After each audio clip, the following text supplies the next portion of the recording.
청취자 여러분 안녕하십니까? SBBC 뉴스룸입니다. 저는 메인 앵커 원종우입니다.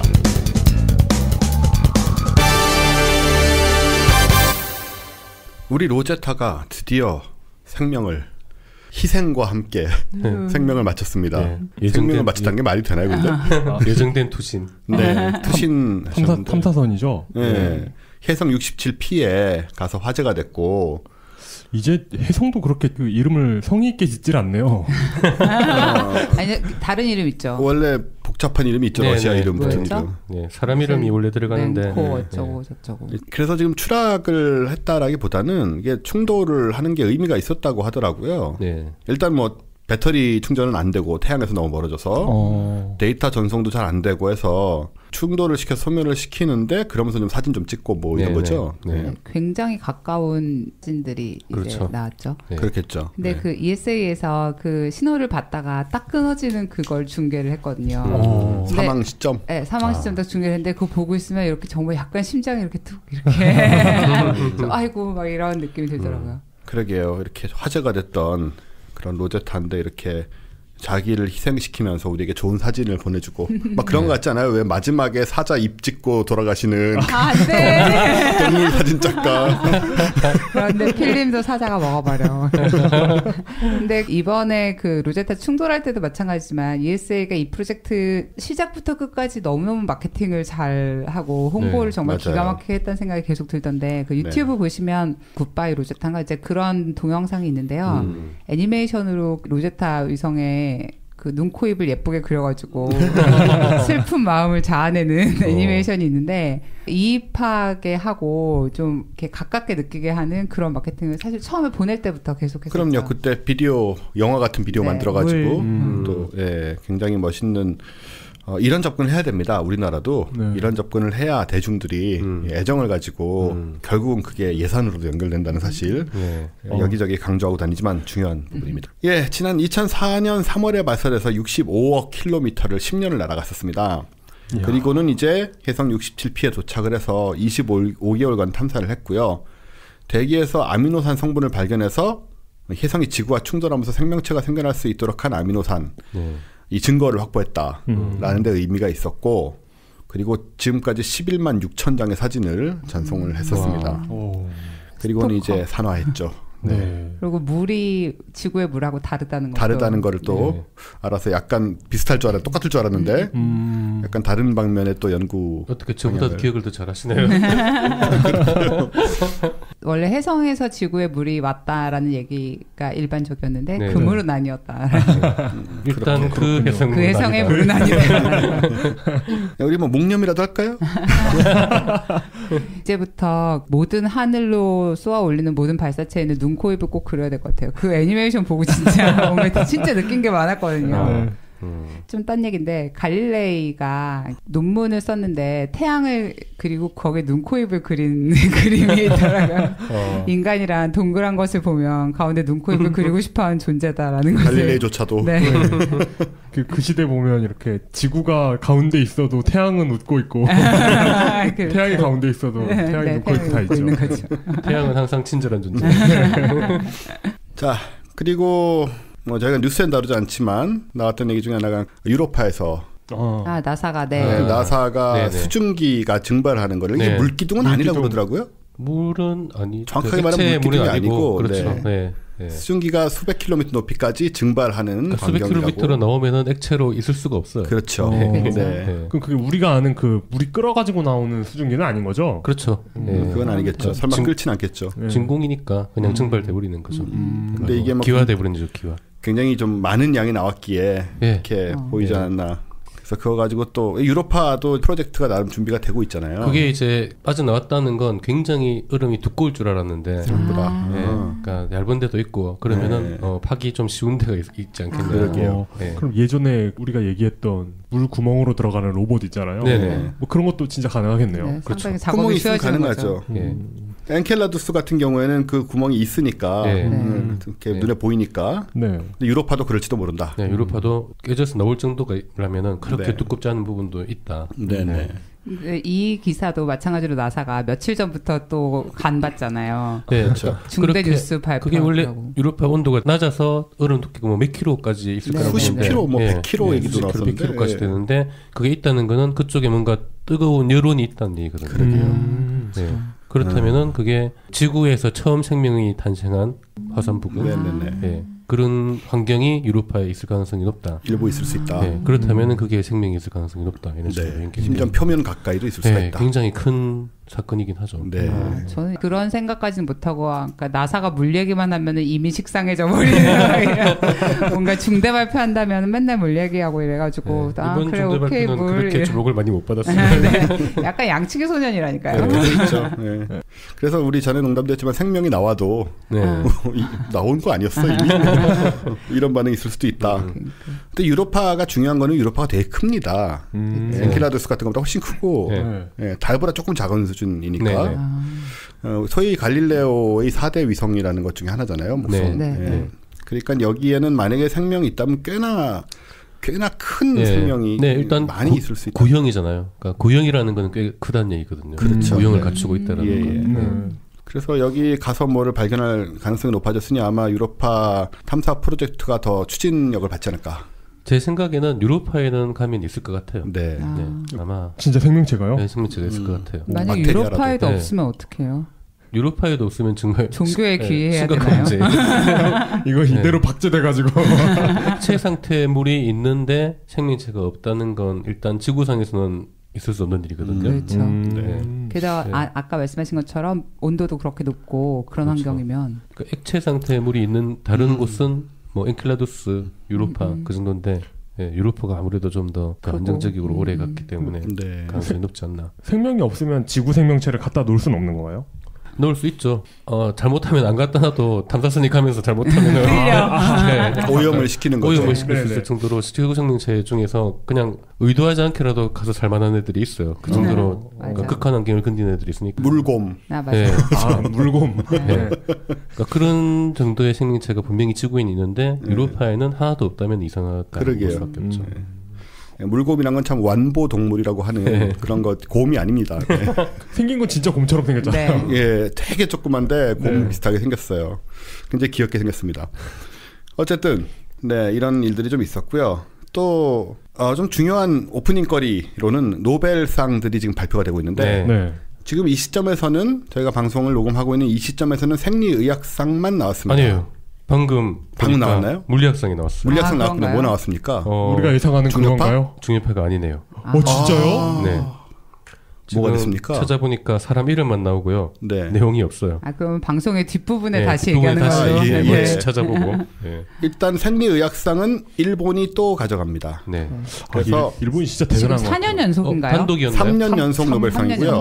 2년 연속 노벨 생리의학상을 받았습니다.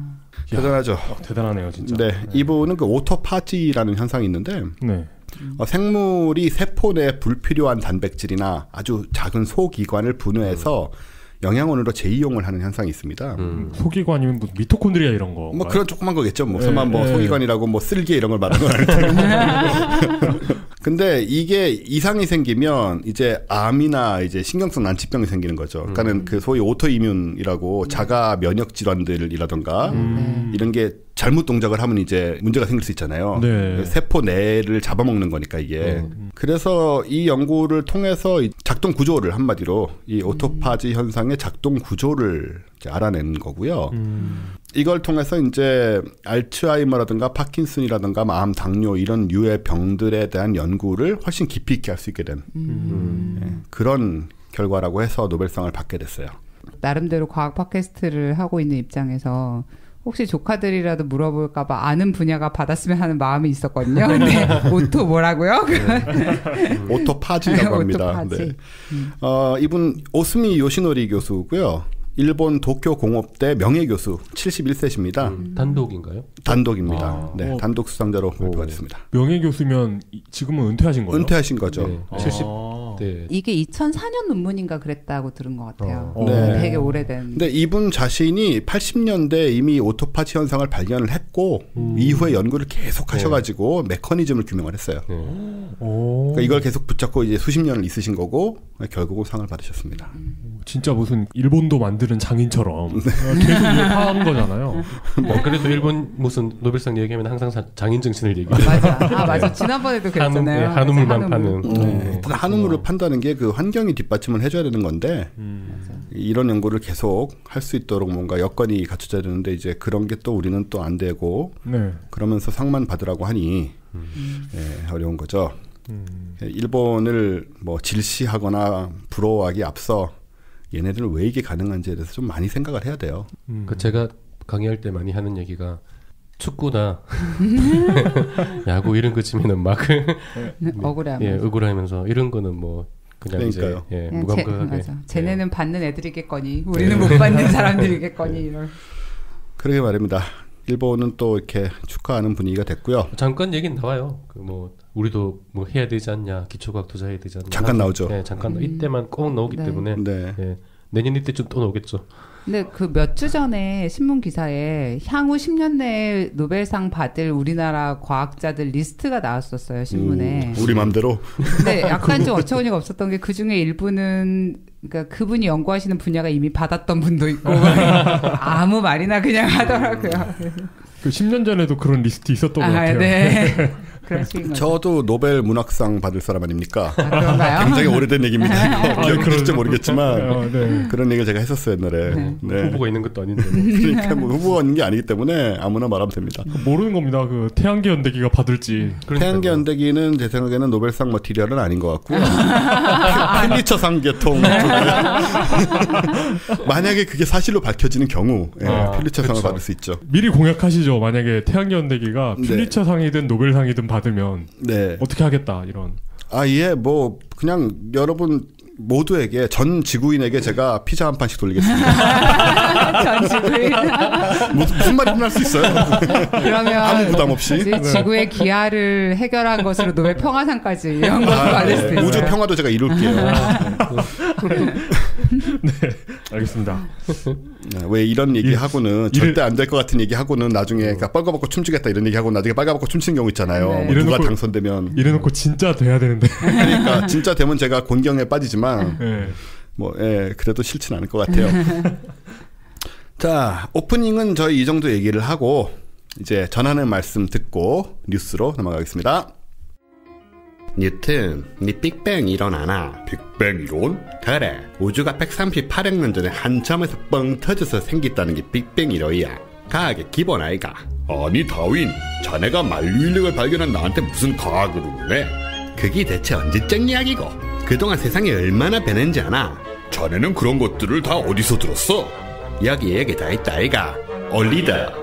올리드인데? 그래, 올리더. 과학 참고서인데 우리가 알아야 할 중요한 과학 지식들이 다 들어있다 아이가.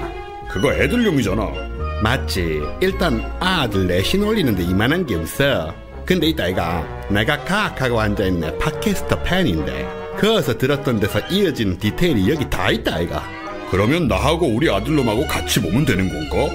인자 말을 좀 알아듣네. 니는 교양으로 보고 아들은 성적 올리라고 풀면 되는 기지.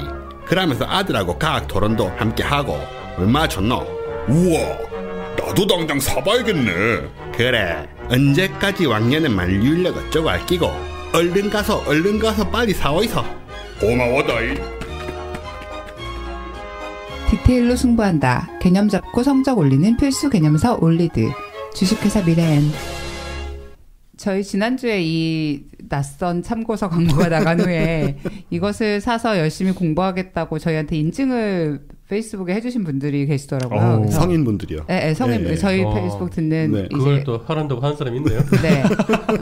아니에요. 근데 사실 보면 약간, 그러니까 실제로 책 이렇게 넘겨보면 하면 좋을 것 같다는 느낌이 들기는 해요. 그렇죠. 혹은 자기가 할 거라고 착각하거나. 제가 말씀드린 그대로예요. 우리가 얘기하는 것들에 우린 큰 얘기만 하니까 정말 디테일하고 계산하는 방법이라든가 이런 게 들어있으니까. 그렇죠. 그런 내용은 일단 다 나오죠. 그런 용어나 뭐 그런 것들은. 네, 맞아요. 그러니까 옛날에 이분들이 학교 다닐 때 볼 때에 비해서는 훨씬 익숙한 거죠. 이게 지금. 익숙하긴 하겠다. 근데 진짜 그런 거 있어요. 그 학교 다닐 때 공부할 때는 이걸 왜 배우는지 모르잖아요. 이게 어느 맥락에서 이게 들어와 있는 건지를 전혀 모르는 상태에서 배우니까 모르고 기억 빨리 까먹고 그러는데. 그러니까 억지로 하는 거죠. 네, 근데 대충 이게 이런 맥락이구나 하는 상태에서 보면 좀 다르긴 하더라고요. 그러니까 그거를 이제 우리가 얘기를 한 거죠. 진짜 말씀하셨던 것처럼 학교 때 몰랐는데 제도 교육이라는 게 생각보다 되게 많은 거를 포함하고 있고 어느 정도는 우리가 좀 뭐랄까 교양인으로 살아가는데 필요한 정보도 우리한테 주려고 노력한다는 느낌이 들더라고요. 노력은 열심히 하고 있다. 근데 그때 사실 그걸 모르죠. 돌이켜보면 잘 돼 있어요. 네, 돌이켜보면 잘 돼 있죠. 문제는 이게 동기부여를 못 해준다는 그게 문제인 거 아니에요. 커리큘럼 자체가 문제라기보다는 맞아.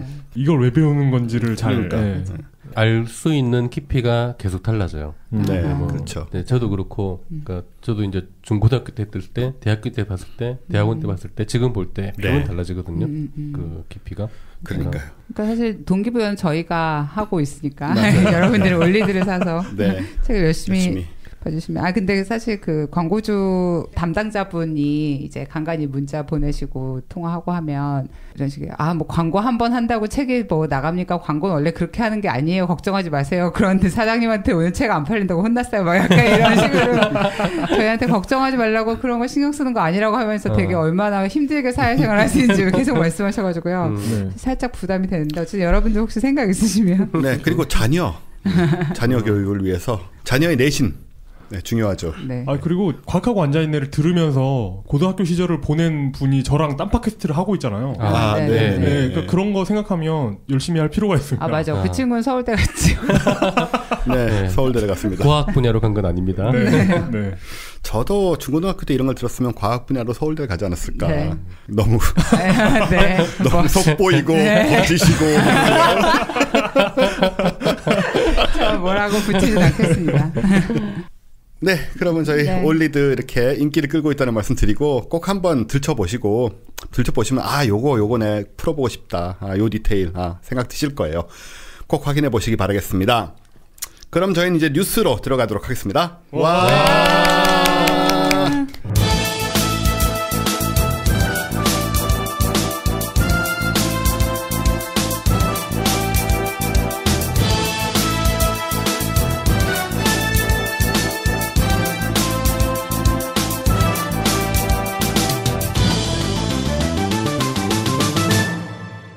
오랜만에 이 얘기를 하죠. SPBC 뉴스.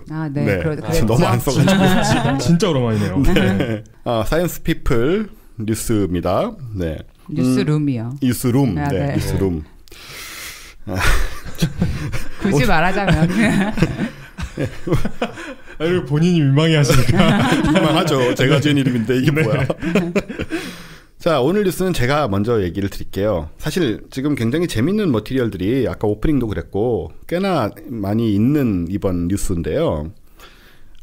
우리가 인공지능 얘기를 많이 했습니다. 뭐 인공지능 특집도 했고 알파고 다들 아시다시피 나와가지고 막 센세이션을 일으켰고 그리고 그 전에 제퍼디에서 이겼던 왓슨 뭐 이런 것도 저희가 얘기를 했었는데 인공지능이 이제 음악을 작곡을 한다 이런 얘기도 나왔었어요. 근데 이제 이게 공개된 작품들이 좀 있었습니다. 며칠 새 소니에서 소니 컴퓨터 사이언스 레버러터리라는 곳이 있어요. 여기가 유튜브 채널을 통해서 이제 곡을 두 곡을 선보이게 됩니다. 컴퓨터가 작곡한 곡이요? 그렇죠. 컴퓨터가 완전히 작곡을 한 곡인데 플로우 머신스라는 시스템이래요. 데이터베이스에 13,000개의 곡이 들어가 있어요. 이걸 분석을 해가지고 곡을 생성을 했습니다. 근데 이 데이터베이스 이름이 LSD예요. 참고로 팝 역사에서 LSD는 굉장히 중요한 역할을 합니다. 환각제이기 때문에. 그 히피들의 친구 아닙니까? 네. 루시 인 더 스카이 위드 다이아몬드. 그리고 비틀즈 곡 제목인 루시 인 더 스카이 위드 다이아몬드가 사실은 그 LSD의 이름을 따가지고 지었다는. 그리고 스티브 잡스가 젊은이들한테 강연할 때 LSD를 반드시 해봐라. 그렇죠. 네, 그렇습니다. 네, 그래서 그 루시라는 최초의 인류 화석도 심지어는 LSD 루시 인 더 스카이 윗 다이아몬드라는 곡에서 나왔으니까 이 LSD가 이 과학계와 문화계와 끼친 영향이 엄청나다고 할 수 있어요. 그렇군요. 네. 여러분 안 됩니다. 절대 단호하게 얘기해야 돼요. 불법입니다. LSD. 윤리적인 문제만 없다면 아니라고. 뇌과학자들이 굉장히 뇌과학자들은 이거 얼마 전에 허락받아서 다시 연구를 시작하게 됐습니다. 한 1, 2년 전에. 자, 어쨌든 LSD 근데 여기서는 이제 리드 시트 데이터베이스, 그러니까 악보 데이터베이스라는 뜻이에요. 물론 장난으로 일부러 이렇게 했다는 건 저는 알고 있습니다. 그래서 두 곡을 만들었는데 하나는 데디스 카라는 아빠의 차라는 비틀즈 스타일의 곡을 만들었고요. 또 하나는 이제 20, 30년대 콜 포터나 듀크 앨링턴 같은 이 스윙 재즈 스타일의 곡으로 미스터 샤도우라는 곡을 만들었어요. 제목도 있네요. 예. 플로우 머신스라는 이 시스템이 곡에 대한 학습 능력이 있어서 계속 이제 학습을 하면서 다양한 곡들을 만들어낼 수 있다고 해요. 이렇게 말만 하면 재미가 없으니까 제가 곡을 틀어드리겠습니다. 일부. 먼저 비틀즈 좋아하시는 분들은 이 데디스카라는 곡이 꽤나 비틀즈스럽다는 느낌을 받으실 수 있는데 듣다 보면은 또 이게 뭔가 기기가 만든 것 같기도 하다 이런 느낌이 들어요. 자, 같이 들어보시죠. LSD가 부릅니다. 데디스카.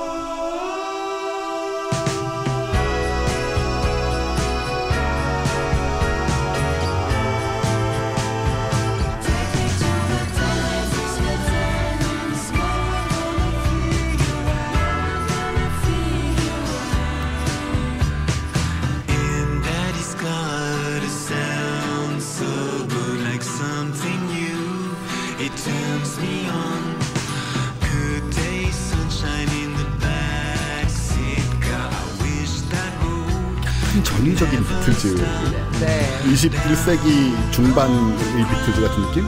이런 점 아니에요? 그러네요. 저는 어디서 따온 것 같은데요, 거의. 저 같은 사람이 들으면 그냥 비틀즈 곡이라 그러면 그대로 믿겠는데요. 네. 그 무료 음원 사이트에 그 뮤지션들이 올리는 무료 곡. 정진곡. 네. 맞아. 인스파이어드 바이 비틀즈. 상업적 이용이 아니면 마음대로 넘어가셔도 됩니다. 네.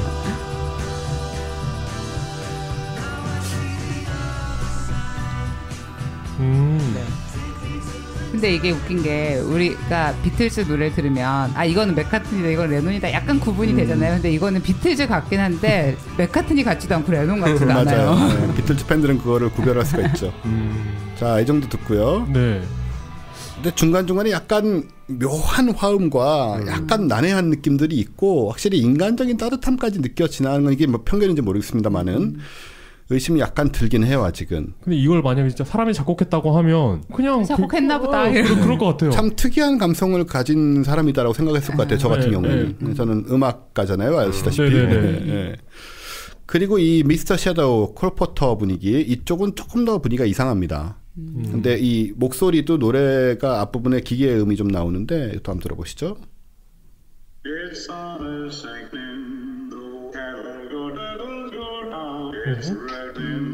기계 합성 소리 같죠 이거는? 그죠?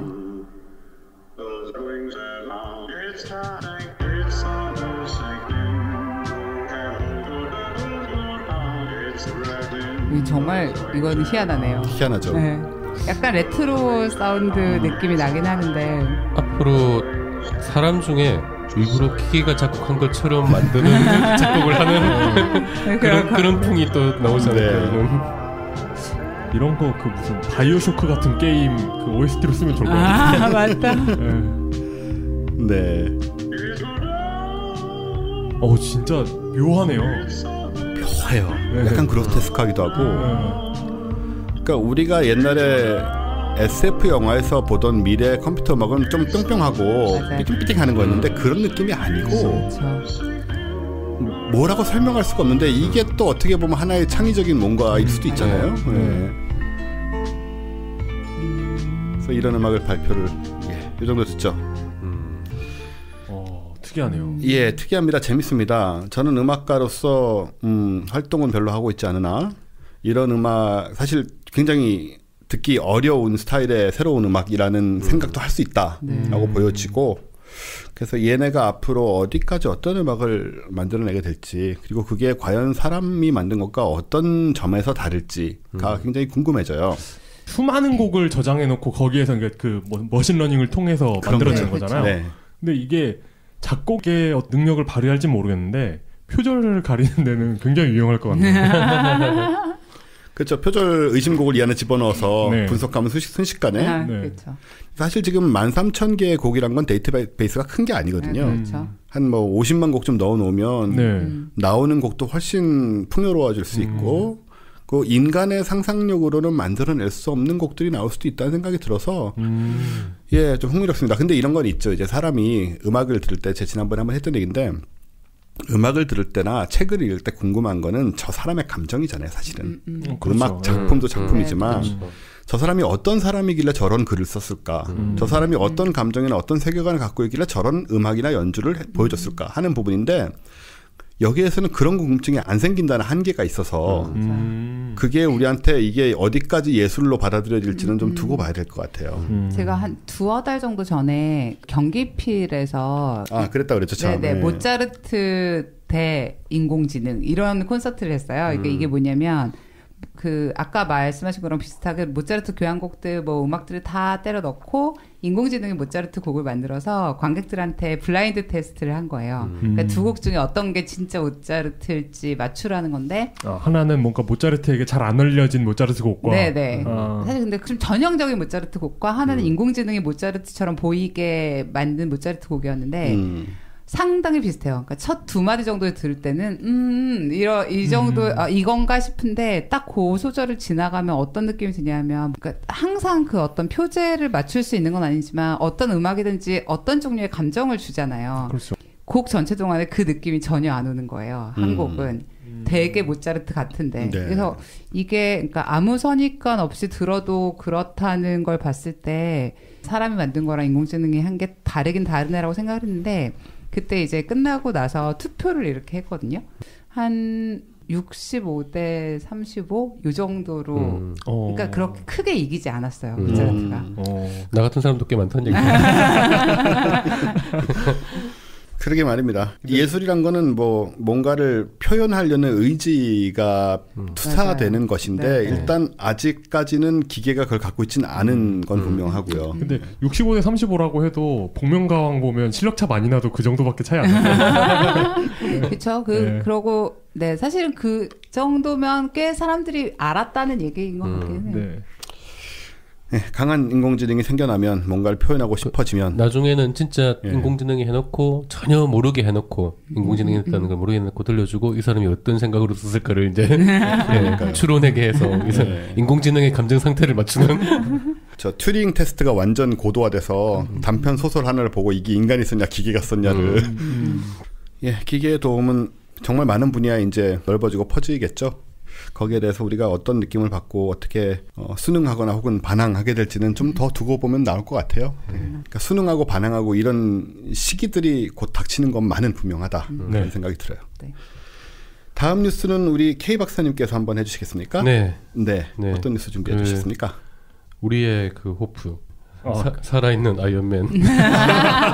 아이언맨도 살아있긴 한데 가슴에 아크 원조를 달고 있는 머스크 형님이 머스크 형님 형님 아닙니다. 이 사람 71년생입니다. 다행히 저한테는 형님이네요. 아슬아슬했죠.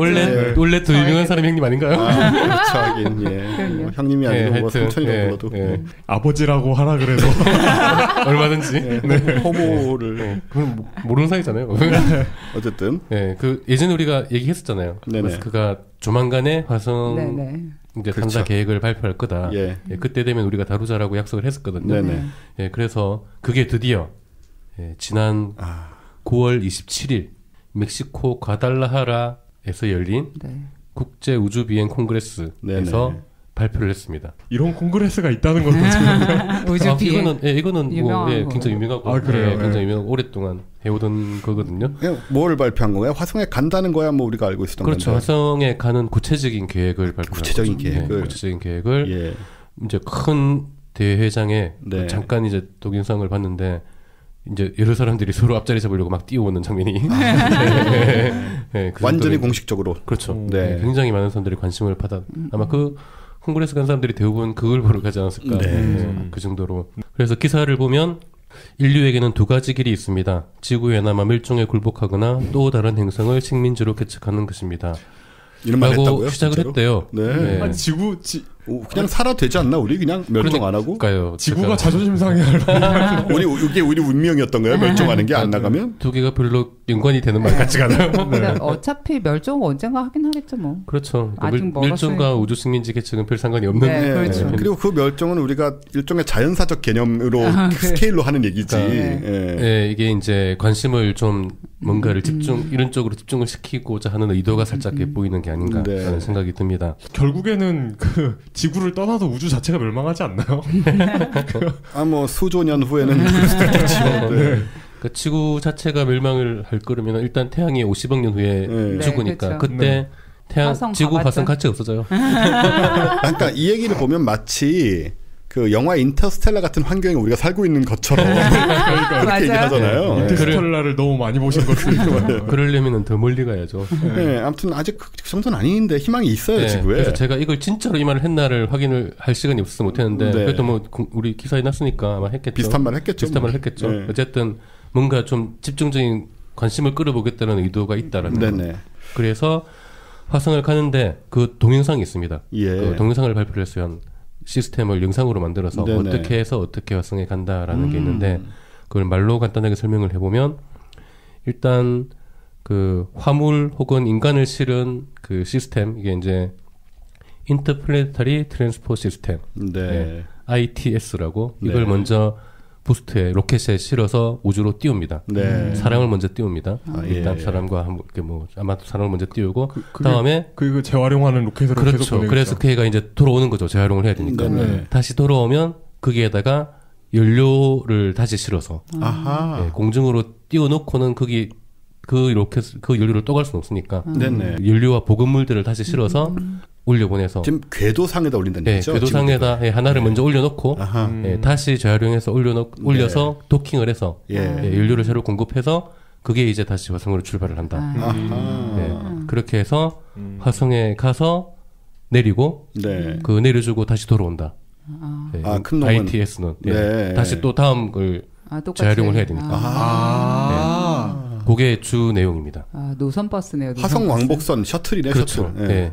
제가 이걸 딱 보면서 든 느낌이 옛날에 삐삐도 없던 시절에 그 이제 모임 같은 걸 잡으려면은 대학생들이 주로 어떻게 했냐면은 대학교 앞에 서점 서점이 있어요. 서점 메모판에 어디는 모임 어디서 하고 있다. 오늘의 책 뭐 이런 거. 그 연대 앞은 오늘의 책, 뭐 서울대 앞은 그날의 오면. 그런 데다가 메모판에다가 다 저녁 되면 막 쫙 붙어 있어요. 저는 그 학교 학생도 아닌데 그랬어요. 오늘의 책 앞에서 자주. 그걸 보면은 이제 그 자기랑 상관없는 모임인데도 얘들 여기 있네. 그런 데를 노리고 직업적으로 돌아다니는 데도 있어요. 직업적으로. 제가 이 얘기하는 이유가 이 방송 들으시는 분들은 대부분 이걸 기억하는 세대일 것 같아서 하여튼 거기에서 저희가 한번 저희 학번이 이제 종강 파티 모임을 잡으면서 메모를 하나 붙였는데 그게 꽤 재밌게 해제된 적이 있어요. 그게 뭐냐면은 그 이제 장소를 적어놓은 다음에 오는 법을 해설을 해놓은 거예요. 오는 법 1. 버스를 탄다. 2. 버스에서 내린다. 3. 찾아 들어온다. 여기에서 얻을 수 있는 유일한 정보는 버스를 타야 갈 수 있는 곳이다. 지금 이게 지금 제가 이 발표를 보면서 든 느낌이 코끼리 냉장고에 넣는 거. 문을 연다. 로켓을 쏜다.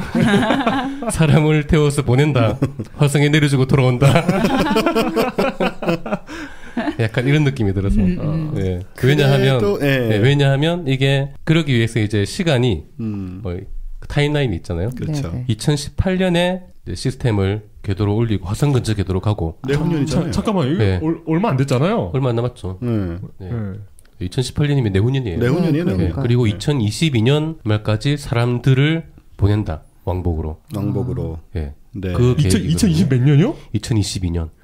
2년 안 남았죠. 얼마 안 남았잖아요. 어마어마한 일정입니다. 이 일정 자체가. 이거 케네디가 달에 사람 보내겠다고 했던 일정보다 더 빡센 것 같은데. 더 빡세죠. 그게 한 10년 가까이 됐으니까.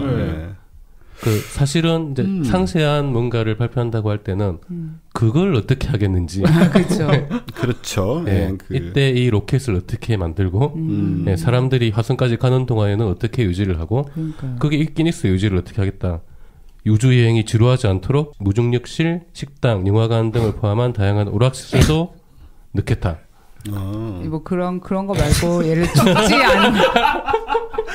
죽지 않고 화성에 도착하는 법이라든지 뭐 비행기를 어떻게 뚫을 거라든지 당연한 거예요. 그건 그냥 당연한 거예요. 네, 그건 당연한 거예요. 이거 뭐 그 올림픽에서 금메달 따기 우사인 볼트보다 다리를 빠르게 움직인다 이런 거 같은데요. 그러니까 약간 그런 느낌인 거예요. 제가 받은 느낌이. 네, 그래서 이걸 본 전문가들이 평가를 하는 게 뭔가 그러네요. 뭔가 이게 아주 과감하고 획기적인 계획이긴 한데 현실성이 진짜로 있나? 근데 만약에 이런 얘기를 무슨 티맥스 소프트 이런 데서 했으면 그러면 이 뭐야 이랬겠는데 이 사람이 이렇게 얘기를 하니까 또 그러게요. 무시할 수가 없네요. 그러니까요. 이 사람이. 근데 이제 비슷한 시기에 나사도 그러니까 공식적인 발표는 아닌데 화성 탐사 계획을 이제 발표를 한 거예요. 그러니까 공식적으로 뭐 완벽하게 발표를 한 게 아니라 그 전에 이제 정리를 해서 대충 정리를 한 게 그 나사의 계획은 단계가 있어요. 1단계는 지구 근처에서 하는 단계. 지구 근처에서 뭔가를 하는 단계. 2단계는 달 궤도에서 달 근처에서 뭔가를 하는 단계. 그게 2018년이에요. 달에서 뭔가를 하는 단계가 나사는. 그리고 그럼 나사는 달을 경유해서 가는 건가요? 그렇죠. 뭔가를 이제 준비를 하는 단계가. 그래서 화성까지 사람을 보내는 거는 2030년대예요. 2030년대. 이게 제가 분명히 예전에는 2030년으로 봤는데 언젠가 모르게 뒤에 X자가 붙어 있더라고요. 30년대, 39년이 될 수도 있고. 분명히 얘들은 S자가 없었던 기억이 분명히 있는데 최근에 보니까 다 뒤져봤는데 S자가 다 붙어 있어요. 그러니까 나사는 암만 지금 계획이 성공적으로 한다 하더라도 앨런 머스크보다 10년이 늦을. 공기업의 방만한 경영. 사기업은 같은 기간에 화성까지 가는데. 그러니까 이제 나사의 계획에는 그 동안에 사람들이 어떻게 살아남을 건가. 일단 지금은 우주정거장 정도에서 사람이 오랫동안 지내면 어떻게 되는지를 연구하고 있는데 나중에는 달에서 또 한참 지내면 어떻게 되는지를 연구를 하고 그런 걸 거쳐서 가겠다. 이런 계획이거든요. 그러니까 그런 걸 볼 때 앨런 머스크의 발표는 너무 과감한 계획이 아닌가. 계획 자체가 조금 과대망상적인 면이 있지 않은가. 이제 그렇게 대놓고는 얘기 안 하지만. 근데 사실 저도 기사는 잠깐 봤는데, 그러니까 너무 듣기 아름다운 얘기들이어가지고 예를 들어 뭐 1억으로 가게 하겠다라든지 뭐 가서 피자를 먹게 하겠다든지 뭐 이런 1억으로 화성까지 간다고요? 2억 원일 거야 아마. 2억. 그 요금은 이제 2억 원 정도로 예상하고 있고 그리고 뭐 계획 자체가 거의 초반부터 한 100명씩 보내겠다. 그러니까요. 많이 보내는 거 같아요. 100명씩 보내겠다고 가는 데는 한 뭐 8, 90일 걸리겠지만 줄이겠다. 그것도 한 달 정도로 줄이겠다. 이게 어떻게 줄이겠다는 게 없어요. 화성에 착륙을 하겠다는 얘기잖아요. 그렇죠. 가서 살게 하겠다는 거죠. 아니 그런데 원래 8, 90일에 갈 수 있는 게 아니잖아요. 화성에. 그렇죠. 근데 그만큼 빠른 로켓을 만들겠다는 얘기죠 지금. 그렇겠죠. 아니, 다른 방법이 없잖아요. 화성을 땡겨오거나 뭐 이런. 이게 약간 제가 설명을 드리면 우리가 로켓 얘기를 지난번에 했었지만 얘가 첫 번째 연료를 가지고 지구 궤도까지 올리는 거기에 연료가 많이 듭니다. 그렇죠. 올린 다음에 이 연료 탱크가 돌아와가지고 리필할 연료를 싣고 다시 올라가서 그렇죠. 이 연료를 똑같은 양을 보강을 이제 해주는 거죠. 그래가지고 궤도를 돌고 있던 거에다가 이제 연료를 많이 집어넣어서 쏠 수가 있으니까 빨리 갈 수 있다. 뭐 이런 식의 지금 논리인 것 같거든요. 그런 거죠. 그렇죠. 그동안 이제 사람 100명은 좀 기다리고 있는 거고 지구 궤도에서.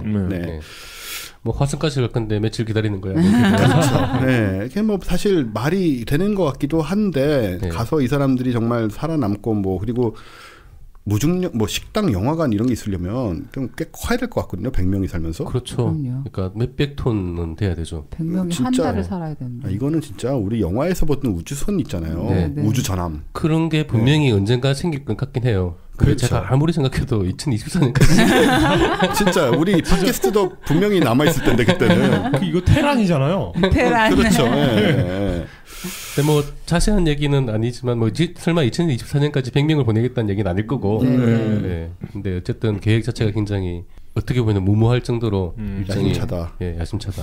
근데 이제 그 약간 비판적으로 보는 사람들은 원래 일론 머스크가 일정을 맞추는 데는 익숙하지 못하다. 네. 제 일정 개발자가 맞추는 거지 사장님이 맞추는 게 아니니까요. 그렇죠. 2011년에 일론 머스크가 발표를 하기를 3년 내에 우주에 사람을 보내겠다 그랬거든요. 네. 스페이스X를 만들면서. 네, 지금 5년 넘게 지났잖아요. 그렇죠. 그러니까 화성으로 보내려고 지금 2018년 뭐 22년이 하는데 네. 아직 그 스페이스X 로켓으로 우주에 나간 사람 자체가 한 명도 없어요. 어쨌든 되고 있는 게 신기하긴 하거든요. 네. 기한을 걸어놓고 연기가 되든 말든 네. 일단 이렇게 해놓는. 그러니까 제가 보는 관점은 그거예요. 가려면 이렇게 돼요. 아 맞아. 네, 진짜로 가려면 네, 계획을 2030년대 이거는 거의 안 가겠다는 얘기고. 그렇죠. 2022년 간다. 네, 이런 게 저는 그런 면에서 이 사람은 진짜로 갈 수도 있겠다. 조금 늦더라도. 네, 늦더라도. 어차피 연기는 당연히 되는 거고요. 그냥 뭐 뭐든지 그러니까요. 네, 근데 뭔가를 계속 몰아붙이고 있다라는 거죠. 원래 그 원고 같은 거 청탁받아서 쓰다 보면 당일까지도 능률이 안 오르거든요. 잘 안 써지다가 데드라인 딱 되면 네, 능률을 올리려면 데드라인을 땡기는 수밖에 없죠. 그러니까 여러 가지 문제들은 당연히 있을 거고 특히 사실은 사람이 가는 문제는 네, 일단 그 사람이 우주에서 어떻게 그 영향을 받을지 모르거든요. 아직도 몰라요. 그러니까 그 이제 다른 나사에서 많이 사람에 대해서 많이 연구를 하는 게 사람은 우주에서 생활할 수 있는 육체적이나 정신적으로나 그런 존재가 아니다. 육체적인 것도 문제지만 정신적인 문제도 굉장히 크다는 거죠. 그렇죠. 네, 그러니까 그런 문제를 해결하는 게 사실은 제일 우선적인데 그 머스크에게는 제가 약간 그 의심스러운 거는 그 문제가 빠져 있어요. 기술적인 문제보다는 사람에 대한 문제가 너무 영화관 만들잖아요. 영화관. 영화관과 하여튼 뭐 하다가 애매한 거 같으면 극장부만 넣으면 된다는 이. 그리고 역시 기술적인 문제도 100명을 태우고 예를 들어서 발사를 하다가 혹은 착륙을 하다가 이게 뭐 폭발하고 추락한다. 네. 그 대참사를 생각해 보면 이게 공교롭게도 바로 9월 초에 그 맞아. 스페이스 X 그랬죠. 로켓이 그 발사대 상태에서 그냥 터졌어요. 헬륨 연료 주입하다가 그러니까요. 그런 일도 얼마든지 일어날 수 있기 때문에 그렇죠. 참 그런 일이 만약에 일어나면 이런 프로젝트들도 다 후퇴하게 되잖아요. 꽤나 오랫동안. 그리고 그 재활용 로켓 있잖아요. 쐈다가 다시 쏘는 로켓. 그게 아직 그러니까 두 번째 발사를 아직 안 해봤다고 하더라고요. 돌아오는 것까지는 했는데 그걸 다시 쏴보진 않았죠. 이제 내 위성을 여기다 실어가지고 올릴 고객들 입장에서는 그 위험 부담을 지기가 싫은 거죠. 혹시 뭐 내부에 어떤 그 금이라도 가 있다든가 뭐 여러 가지. 그러니까 그게 계획이나 그런 거는 대충 맞아요. 그렇게 가야 돼요. 이러면 가려면 그렇게 가야 되는데 기술적인 문제가 아직은 해결 안 된 게 너무 많다. 진짜 그때 된다기보다는 의지는 확실하다는 정도로 받아들이면 될 것 같아요. 그리고 이제 또 하나의 문제는 일론 머스크가 혼자서 이 돈을 다 댈 수가 없어요. 그렇겠죠. 아무리 부자를 하더라도 아무리 많아도 이건 절대로 못해요. 이게 거의 몇백 조가 드는 그렇겠네요. 프로젝트거든요. 몇백 조면은 우리나라 1년 예산 정도 우리나라가 좀 내도 될 것 같아요. 어차피 딴 쓸데없는 데다 쓰는데 우리도 조금씩 투자할까요? 개인적으로? 그러니까 이번 발표에서도 참 그 더덥게 느껴지네. 이번 발표에서도 그걸 강조를 했어요. 투자를 기다린다. 그러니까 약간은 투자를 고려한 그런 이제 쇼맨십 비슷한 그런 것도 있는 거죠. 그래서 이렇게 지금 테슬라 기가팩토리 세우고 있잖아요. 모델 3가 잘 안 되면 뭐 이런 거 안 되기 전에 훨씬 이전에 망할 수도 있다는 그런 얘기가 있더라고요. 테슬라 뭐 저기 부도. 그게 당장 올 수도 있다는 뭐 그런 얘기가 있더라고요. 어쨌든 화성은 이대로 간다면 아마도 가겠어요? 그 일론 머스크가 제일 먼저 화성에 보내는 역할을 하게 되긴 해요. 근데 재밌는 게 이제 그 약간 여러 개에서 기사를 다 자세히 읽지는 못하고 몇 개를 읽다가 눈에 띄는 기사를 읽다가 이제 이 사람은 칭찬 비슷하게 약간 우회적으로 이제 그 하는 기사인데 정확하게 기억이 안 나는데 마지막에 이런 게 있어요. 일론 머스크한테 물어봤대요. 당신이 첫 번째로 화성에 갈 생각이 있느냐? 그랬더니 일론 머스크가 그렇게는 생각하지 않는다. 첫 번째 임무는 위험도가 높다. 죽는지 보고 가겠다. 네, 그 기사에는 알런 머스크가 공상주의자만은 아니다. 네. 굉장히 현실적인 사람이다. 그런 식으로요. 와, 이거 약간 은근히 씹는. 지죽긴 싫다. 김이상궁. 네. 먼저 음식을 먹게 하고. 이거는 크로스 체크는 못했어요. 진짜로 한 말인지. 근데 그 기사에는 알런 머스크한테 아마 거기서 질문을 했고 그렇게 답을 했다라고 아마 농담 비슷한 분위기였을 수도 있긴 한데 그런 말. 근데 원래 이걸 진두지휘하는 사람 먼저 가는 건 아니죠. 프로젝트를 계속 끌고 가야 되는데. 그렇죠. 저 같아도 먼저 가진 않을 것 같아요. 아마도 처음 가는 사람은 승객은 아니겠죠. 그래도 우주 비행사 뭐 이런 사형수 막 이런. 사형수. SF를 너무 많이 봤어. 근데 그 나사도 최근에 우주 비행사 모집을 하고 있어요. 네네. 화성 명확하게 맞아. 화성은 아니지만 화성 이제 우주인 탐사를 염두에 둔. 네. 얼마 전에 사막에서 그 뭐라고 하지? 그 실험 같은 거 했었잖아요. 6명. 네. 그게 시뮬레이션 그것도 나오는데 그 사람들을 이제 인터뷰를 해봤대요. 누가 해봐서 물어보니까 고립감 같은 거는 상당히 상당히 큰 문제가 될 수 있다. 그러니까 우주 비행사들이 나가서도 뭔가 마음의 안정을 느끼는 건 지구가 보이기 때문이다. 밑에서 크게 지구가 보인다라는 게 굉장히 고립되어 있다. 뭐 우주 공간에 혼자 떨어져 있다는 느낌보다는 뭔가 고향에 있다라는 느낌을 받는데 화성에서 지구를 보면은 그냥 별하고 구별이 안 되거든요. 그렇죠. 우리가 화성을 그렇게 보이는. 외항선 탔던 분들한테 들었던 얘기인데 이게 우리는 배를 타고 멀리 나가본 적이 없잖아요. 그렇죠. 네네. 그래서 그 육지가 보이는 멀리서라도 보이는 뭐 제주도를 가더라도 멀리서 보이잖아요. 그런데 진짜 외항에 나가가지고 아무것도 안 보이는 망망대해 물밖에 안 보이는 망망대해에 몇 주간 있으면 이렇게 그냥 가만히 있는데도 미칠 것 같다는 거예요. 근데 그런 게 우주에서도 그렇겠네요. 그런 훨씬 더하면 더했지. 그러니까 지구가 뭔가 지구로 안 보이고 별로 보이는 상황은 아직 인류가 겪어본 적이 없다. 달에서도 지구는 꽤 크게 보이니까. 그렇죠. 근데 그런 걸 어떻게 극복할 건지가 굉장히 문제가 될 수 있다고. 가상현실을 이렇게 발전시키는 게 되게 도움이 될 것 같아요. 그럴 수 있겠네요. 그렇잖아요. 뭐 한 5년 정도 지나면 가상현실도 많이 발전했을 텐데 그걸 통해서 자꾸 이제 그런 착각을 유도를 하고 뭐라도 해야 되니까. 그러니까 화성에서는 또 과적하고 통화도 안 돼요. 그렇죠. 시간 딜레이 때문에 바로바로 이런 식으로 대화를 할 수가 없어. 그렇죠. 네. 그 몽골피해 형제가 처음으로 기구를 띄웠을 때 처음에 동물을 띄우다가 사람을 실어야 되잖아요. 기구에 열기구에. 원래는 사형수를 태우려고 했대요. 그런데 인류 최초로 하늘을 나는 걸 사형수에게 이런 영광을 줄 수 없다고 해서 그냥 무슨 귀족이 탔답니다. 굉장히 용감한 사람이. 그렇게 비슷하게 되지 않을까요? 이것도. 분명히 자원하는 사람이 있을 거예요. 있겠죠. 요즘 제가 상당히 강한 그 스탠드업 코미디들을 많이 보는데요. 넷플릭스에서. 그 식으로 가면 이럽니다. 여기에 이제 범죄자들을 실어 보내잖아요. 그럼 화성은 호주가 되는 겁니다. 그렇죠. 자, 호주 백인들끼리 듣고 계시지는 않으시겠죠, 설마 이거를? 저는 이제 그 약간 이걸 보면서 생각을 한 게 일론 머스크 발언을 좀 더 면밀하게 분석을 해보고 앞으로 추이를 한번 보면은 상당히 재밌는 결과가 나올 수도 있겠다. 라는 생각이 들었습니다. 앞으로 계속 전해드리겠습니다. 네. 자, 이제 우리 최 팀장께서는 올해 굉장히 중요한 이 뉴스 이슈를 또 전해주시기로 한 걸로 아는데. 네. 무엇입니까? 원래는 사실 되게 좋은 소식이 하나 있어서 그걸 전하려고 그랬었거든요. 근데 박수 치셔도 돼요, 지금. 와. 혹시 개인적으로 외계인을 발견하셨나요? 아니요, 그런 건 아니고요. 지구상에 1,800마리밖에 없어서 멸종 위기종이었던 팬더가 지금 그 멸종 위기종 상태를 벗어났다는 거예요. 근데 그래서 이제 박수는 안 칠래요. 멸종 위기종에서 취약종으로 이제 그 업그레이드 된 거죠. 업그레이드, 다운그레이드 어쨌든 돼서 그러니까 이 팬더들을 복원하기 위한 중국 정부의 노력 이런 거를 좀 리서치를 잔뜩 해가지고 진짜 재밌는 얘기가 많아서 얘기하려고 했는데 지금 노벨상 시즌이잖아요. 그러니까 제가 이제 당연히 노벨 물리학상에 대해서 말해야 되기 때문은 아니고 그래서 이 기사는 다음 회에 얘기할게요. 팬더 이야기는요? 팬더는 예고하시는 거예요? 네, 그 노벨상 시즌이잖아요.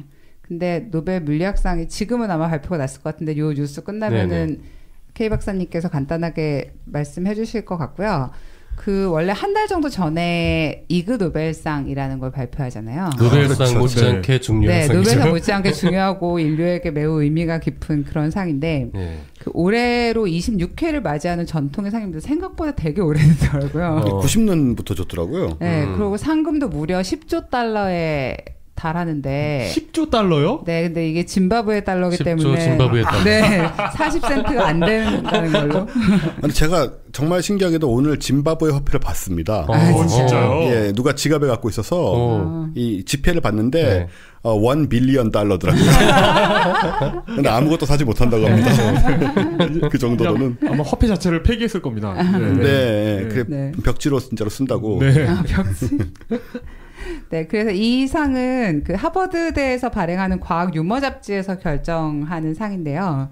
근데 이그가 IG 노벨상 이렇게 쓰는데 이게 뭐의 약자인지 찾아봤더니 improbable genuine, 그러니까 뭐라고 해야 되지? 진짜일 것 같지 않은데 진짜인 뭐 그런 거죠. 왠지 짜 맞췄다는 느낌이 들죠. 네, 물론. 네. 그럼 뭐 그러니까 진짜 이런 걸 진짜 연구를 했어? 네, 근데 진짜 연구를 했어요. 네, 그런 거죠. 그래서 이게 노벨상보다 일단 분야가 훨씬 많아요. 올해는 한 10개 정도 분야가 되기 때문에 연구를 전체를 다 자세하게 설명하기는 좀 어려울 것 같고요. 특히 우리에게 큰 영향을 미친 중요한 부문 중심으로 몇 개만 말씀드리려고 합니다. 그리고 이 상은요, 그러니까 노벨상은 정해져 있잖아요, 분야가. 뭐 경제학상, 네. 화학상 이런 식으로 정해져 있는데, 이거는 받을 만한 사람이 결정되면 그때. 거기에 맞춰서 상을 새로 만드는 거죠. 그렇게 한다고 하더라고요. 그래서 올해의 그 생식 부문이라는 부문이 있는데요. 생식. 네. 그 카이로 대학의 아메드 샤픽이라는 분께 상이 돌아갔는데, 또 이그노벨상은 고인에게도 수상이 돼요. 그래서 이분은 이제 2007년에 돌아가신 분이에요.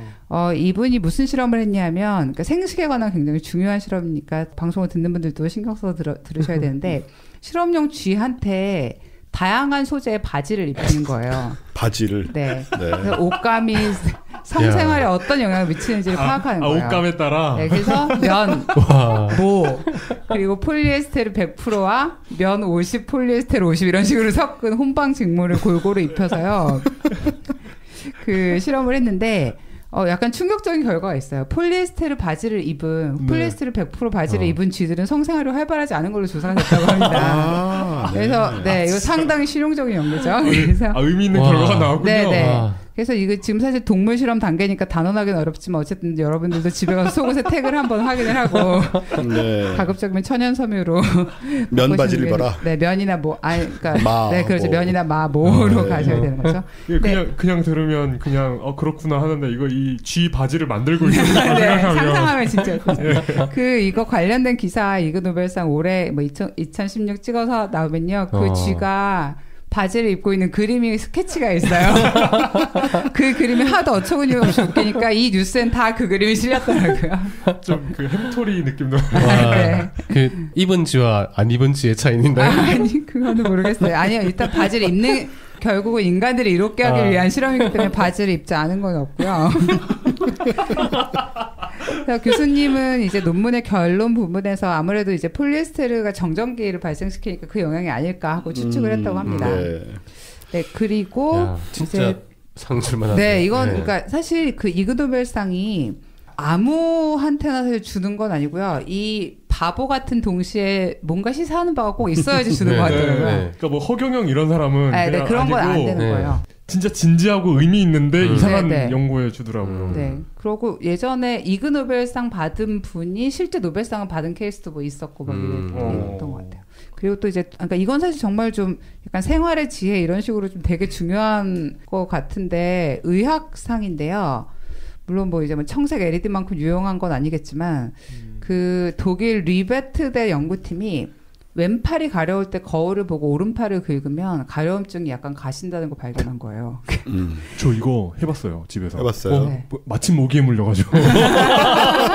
해봤는데 진짜 이게 근데 이게 그냥 이 말을 듣고 긁어서 그런 건지는 모르겠는데 이거 진짜 플래시보예요. 네, 진짜 좀 시원해지는 것 같은 거예요. 네, 근데 사실 이게 말이 되는 게, 그러니까 예를 들어 다치거나 염증 같은 거 생겨가지고 긁을 수 없는데 자꾸 가려면 거울 보고 반대쪽으로 긁으면 되잖아요. 그러니까 말이죠. 그러니까 상당히 실용적으로 의미가 있는 피부병이 이제 있는 곳들을 네, 피해서 할 수 있는 그러니까 거죠. 이거 대단한 거예요, 그렇죠? 근데 굉장히 함의하는 바도 나름 있다고 생각이 되고, 그 얘기 아세요? 지금 말 나와 생각이 난 건데 왜 환상통이란 거 있잖아요. 팔 잘리고 다리 잘린 데가 아픈 거. 실제로 팔이 없는 위치가 아프고 발이 없는 위치가 아픈데 이게 실험으로 실제로 했던 건데 이 팔 잘린 사람이 오른손이 너무 아픈 거예요, 팔이.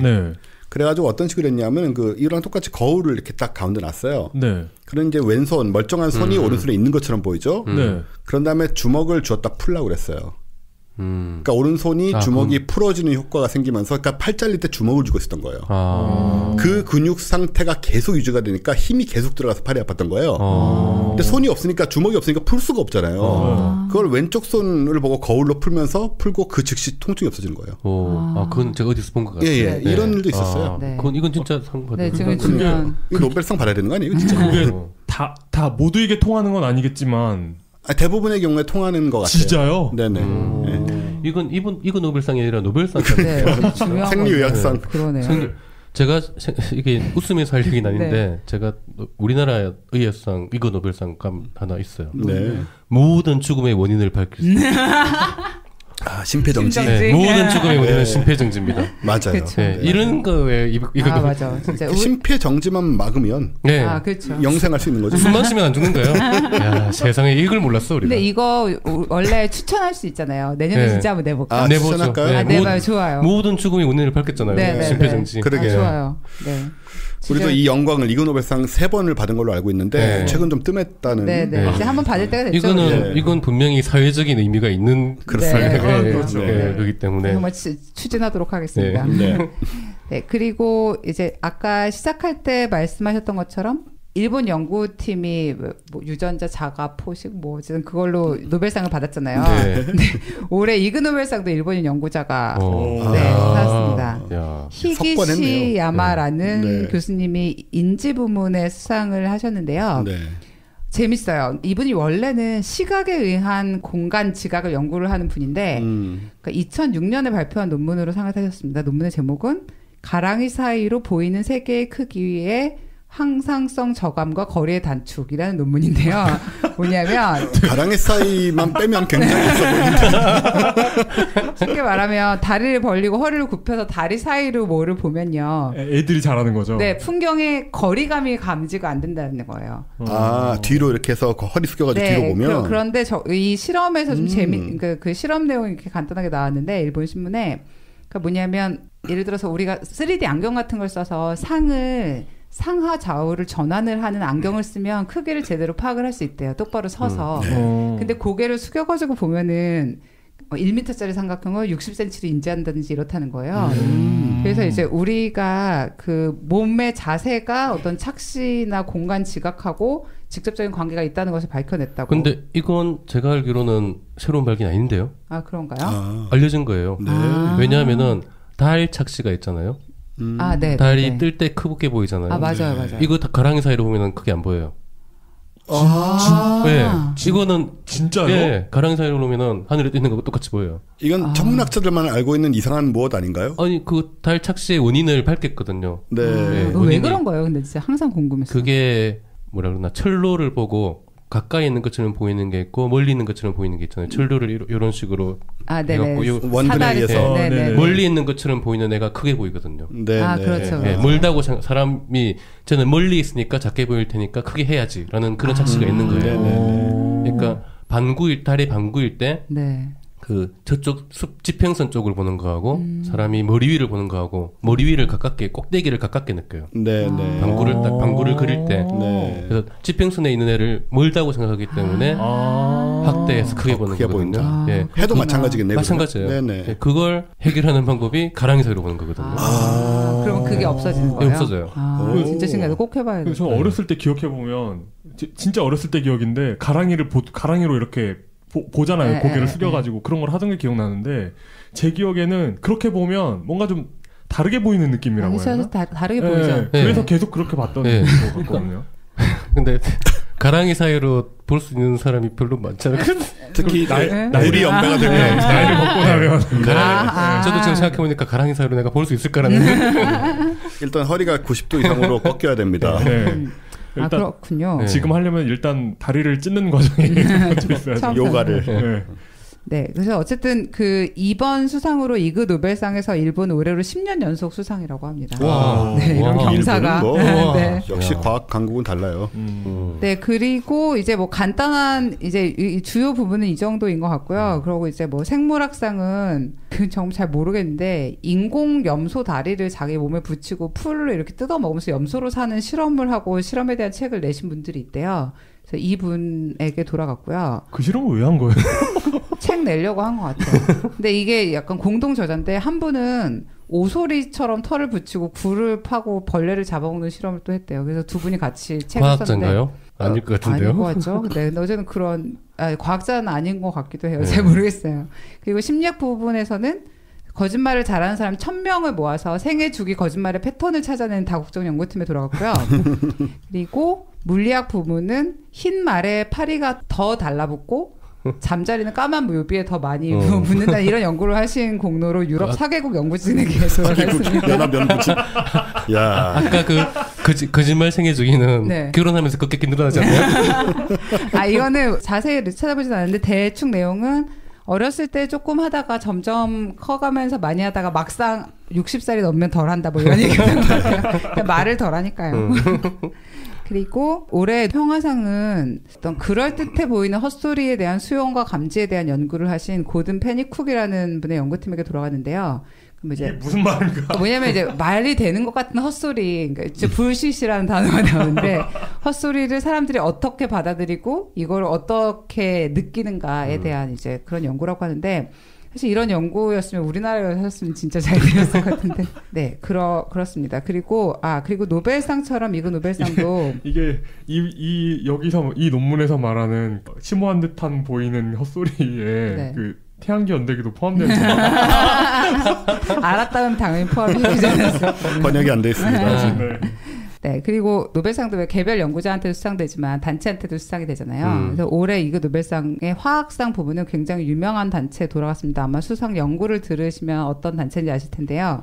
차량을 시험할 때마다 자동으로 더 적은 배기가스를 배출하게 하여 과도한 자동차 매연 문제를 해결한 폭스바겐이 영광을 만났습니다. 아마 시상식엔 나오지 않았겠죠. 네, 그래서 모든 수상자분들께 진심 어린 축하의 말씀을 전하며 저는 사실 문학상이 너무 좋았어요. 문학상을 소개해드리면요. 과학 분야가 아니어서. 예, 과학 분야는 아니지만 제목을 한번 들어보세요. 책 제목이요. 3권짜리 자전적인 책을 쓴 겁니다. 스웨덴 작가가. 죽은 파리와 아직 죽지 않은 파리를 수집하는 즐거움.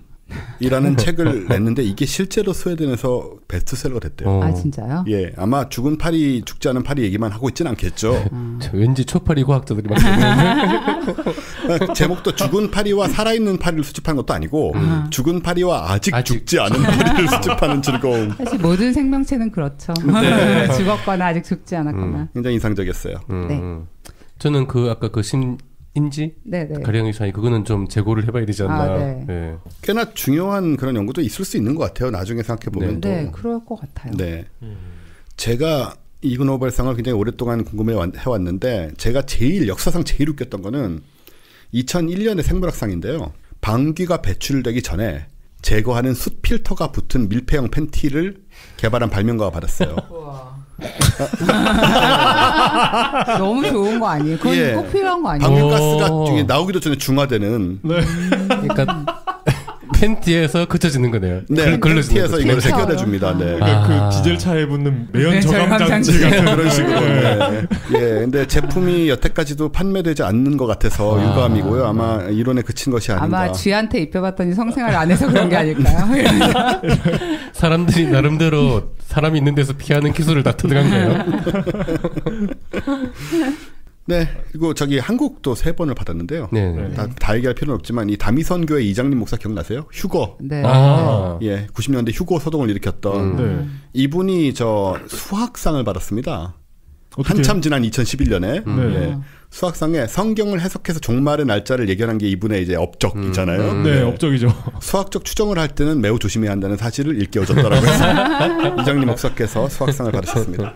자, 이 정도로 이그 노벨상 예, 올해 이렇게 발표가 돼서 또 많은 분들에게 영감을 과 웃음을 심어주고 수상자들이 이런 뭐 폭스바겐 이런 데 말고는 진짜 와가지고 즐겁게 수상을 하더라고요. 네, 그렇더라고요. 네. 그 아까 그 가랑이 연구를 하신 분은 실제로 그 무대에서 상 받으면서 그 포즈를 취하셨다고. 유연하신 분. 그 수상자는 본인 돈으로 가야 돼요. 그렇겠죠. 뭐. 네, 자비로 가야 됩니다. 아까 염소다리 그분도 염소다리를 달고 나오셨대요. 근데 이게 시상을요. 지금 하버드 대학의 샌더스 극장에서 하고 있고요. 첫 번째 시상식에서는 노벨상 수상자가 4명이 나와서 시상을 했습니다. 지금 한 번 시상식 할 때 1200명이 참석하고 지상파 라디오 중계도 하고 인터넷 생중계도 하고 여전히 노벨상 수상자들이 시상을 하고 있습니다. 네, 이 정도로 지금 권위와 무게가 실린 네, 제가 이걸 알고 있는 이유는 여러분 혹시 들으셨을지 모르지만 갑자기 라디오에서 저한테 이그 노벨상을 얘기하라고 해서 제가 미리 준비를 했기 때문에 네, 이런 얘기를 라디오에서 했기 때문에 알고 있습니다. 자, 이그 노벨상 재밌었습니다. 내년에도 제가 잊지 않고 꼭 이 훌륭한 연구들을 소개시켜 드리도록 하겠고요. 그럼 이제 우리 이 시시한 뉴스들은 다 끝났으니까 시시하지 않아요. 시시하지 않아요. 오늘 우리 뉴스들이 좀 길었어요. 길었습니다. 그래서 이용의 집착 분석은 뭐 그냥 대충 끝내주시면 될 것 같아요. 네, 오늘 재밌을 것 같아요. 기대가 돼요. 예, 우리 프로그램의 꽃 다시 꽃이 됐습니다. 지난주에 잘해서 예, 과학 심층 뉴스, 과학 탐사 보도에 장인이자 왜 저를 괴롭히시나요? 이용의 집착 분석으로 들어가겠습니다.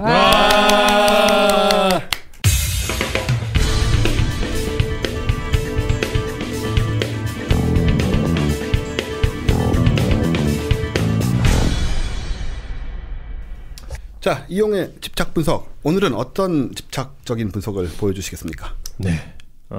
과도한 부담감 때문에 과도한 부담감에 시달리고 있지만 어쨌든 오늘은 황금 비율에 대한 이야기입니다. 황금 비율. 네. 그 EBS에서 하는 그 다큐 프로 중에 다큐 프라임이라는 게 있습니다. 훌륭한 프로죠. 진짜 고퀄리티입니다. 여기서 하는 다큐멘터리들이 여기에서 이제 다양한 주제에 대해서 이제 그 다루는데. 예전에 방영한 황금 비율의 비밀이라는 편이 있어서 소개해드릴까 합니다. 다큐 프라임 자체가 굉장히 고퀄인데 이 편도 굉장히 훌륭했습니다. 제가 보기에는. 이 다큐에 소개된 바에 의하면 그 황금 비율을 처음으로 언급한 사람이, 그러니까 문서로 언급한 사람이 유클리드입니다. 그렇죠. 기원전 300년. 한 직선을 분할할 때 긴 부분을 A라고 하고 짧은 부분을 B라고 했을 때 그 이 선 전체를 C라고 했을 때 A 대 B는 C 대 A가 되는 위치에 점을 찍으면 긴 쪽과 짧은 쪽 비율이 1대 1.618033 이렇게 쭉 가는 무리수가 된대요. 이걸 황금 비율이라고 한답니다. 여러분 이거 지금 말로 들어서는 되게 이해하기 힘드니까 한번 검색해 보시면 나옵니다. 말로 설명하기가 진짜 어렵네요. 왠지 오늘의 집착 분석 전체가 실은 다큐멘터리를 보는 게 낫다는 느낌이 들기 시작하지만 일단 보는 것보다 시간이 훨씬 덜 걸리고 이런 황금 비율이라는 거에 여러 가지 신기한 성질이 많은데 말로 설명하기는 쉽지 않습니다. 그래서 진짜 찾아보시기를 권해드리고요. 이 다큐멘터리의 시작은 그 불가리아에서 발견된 7,000년 전 고분군을 소개하는 겁니다. 굉장히 오래된 거죠. 세계에서 가장 오래된 황금 유적이래요.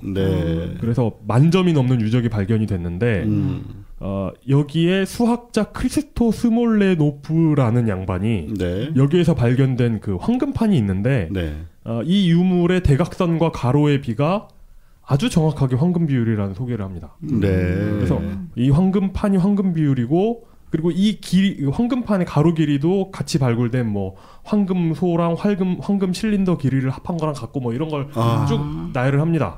그러면서 알렉산더 민체브라는 고고학자가 이렇게 다시 뿅 등장해서 유물만 보고 판단하건대 고대 불가리아인들은 황금 비율을 알았고 수학을 잘했을 거라고 주장합니다. 그 다음에는 그러니까 이런 식으로 쭉 나열을 합니다. 이런 사례들을. 그 황금 비율이란 말이 거기서 나온 거예요? 혹시 황금으로 만들어? 그건 아니죠? 네, 그건 아닙니다. 네. 네. 그리고 그 다음에 나오는 것은 그리스 파르테논 신전입니다. 네. 그래서 파르테논 신전이 건설된 그 시대에 5라는 숫자가 굉장히 좋아했대요. 네네. 그런데 이 5를 정오각형을 그려가지고 이걸 어떻게 하면 정 20각형이 되는데 네. 그 정 20각형으로 파르테논 신전 기둥을 세웠다는 거죠. 정오각형을 그려가지고 오각형 꼭지점 안에 별을 그릴 수 있잖아요. 그렇죠. 네. 펜타그램을 그릴 네네. 수 있는데 오각형과 오각형 점을 잇는 대각선이 나눠지잖아요. 세 개로 나눠지는데 네. 그 나눠진 세 개로 나눠진 거에서 두 개와 하나의 비가 황금 비율이라는 겁니다. 이게 보통 별 그리면은 네. 별 그리면은 서로 나누잖아요. 네. 그렇죠. 네. 그게 황금비예요. 황금비. 네. 네. 그래가지고 그리스인들은 신들이 신이 아니죠. 단일 신이 아니라 그 신들이 수학으로 세상을 만들었다고 봤기 때문에 네. 파르테논 신전에 그 황금 비율이 들어갔다는 건 어색하지 않다. 이런 얘기를 하고 그 다음에 이집트가 나옵니다. 문명 수준과 수학 발달 수준이 밀접하다. 아니나 다를까 그 기자의 대피라미드에서도 황금 비율이 네. 나온다. 이런 얘기를 합니다. 그리고 뭐 이런 거 있지 않습니까? 아주 황금 비율이라는 게 굉장히 이상적이고 굉장히 오묘해가지고 무의식적으로 모든 사람이 이 비율에 끌린다. 이런 게 핵심 아닙니까? 황금 비율 이론에. 동식물의 생김새에도 적용이 되고 여기 이제 앵무조개 나오죠. 앵무조개가 네. 뭐 이렇게 동그랗게 되는 게 황금 비율로 올라가고 이런 얘기가 나오죠. 그리고 게리 마이즈너라는 사람을 소개하는데 이 사람은 원래 평범한 회계사였습니다. 그러다가 황금 비율을 발견하는 소프트웨어를 개발하게 됩니다. 네. 그러니까 우연히 유명한 미술품들의 황금 비율이 있다는 것을 얘기를 듣고 대봤더니 이런 황금 비율이 굉장히 많더라. 그래가지고 소프트웨어를 아예 개발합니다. 그리고 이 소프트웨어로 배우들 얼굴이 황금 비율이고 미술품이 황금 비율이고 뭐 열심히 설명을 합니다. 그리고 조각품들 뭐 비너스상이나 다비드상도 황금 비율이라고 알려져 있고 그리고 또 다른 사람 성형외과 의사 스티븐 마커트라는 사람이 나옵니다. 네. 이 사람은 이상적인 미인형이 황금 비율을 따를 것이다 해서 황금 비율 마스크를 만든 사람이에요.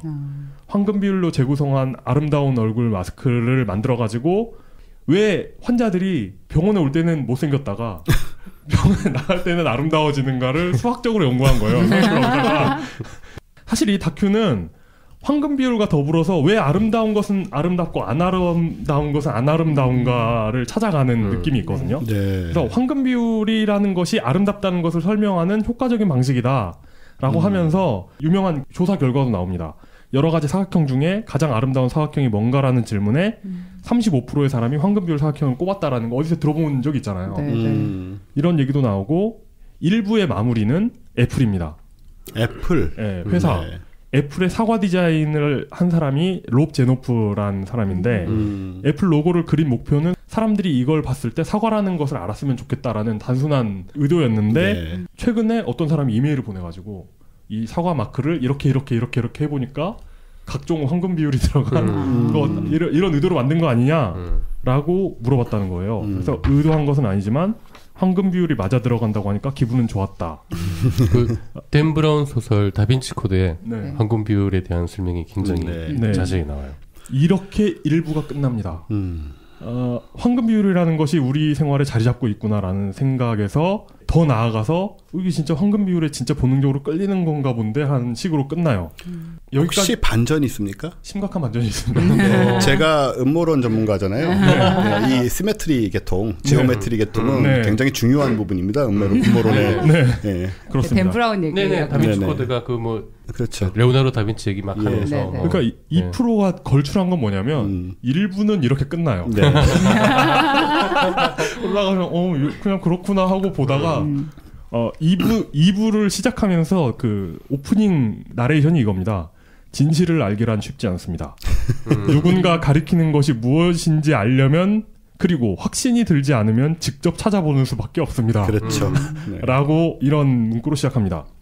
그래서 황금 비율과 관련해서 일부에 언급했던 것들을 되짚어 나가요. 훌륭하다. 일단 피라미드부터 시작하는데 기자의 대피라미드에 황금 비율이 있는지 여부를 전문가한테 물어봅니다. 네. 잭 조셉슨 박사라는 사람이 맞다. 기자의 대피라미드에는 황금 비율로 이렇게 돼 있다. 이걸 이렇게 대보면 황금 비율이 맞다. 그런데 이집트 사람들은 황금 비율을 이해할 능력이 없었다. 기하학이나 대수학을 전혀 몰랐다는 거예요. 네. 게다가 피라미드가 건설되고 2000년도 더 뒤에 유클리드가 처음에는 황금 비율이라는 말을 유클리드가 쓴 게 아닙니다. 유클리드의 용어는 양 끝과 부분의 비례라고 했습니다. 건조하지만 정확한 표현인 것 같은데. 네. 그러니까 2000년도 더 뒤에 유클리드가 만들어낸 거지. 이집트 사람들은 이런 것이 존재하는지도 몰랐다는 거예요.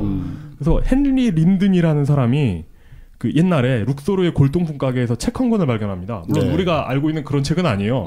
출판사 써있고 이런 건 아니고 파피루스인데 기원전 1650년에 그 이집트 사람들이 쓴 수학책이었어요. 근데 여기에는 당시에 이집트의 수학 지식이 집대성이 돼 있는데 그러니까 뭐 황금 비율은 물론이고 뭐 비율, 비례 이런 내용은 전혀 없었다고 합니다. 그러니까 뭐 여기 사친연산이나 이렇게 간단한 지금 관점에서 간단한 내용들이 들어 있었다는 거죠.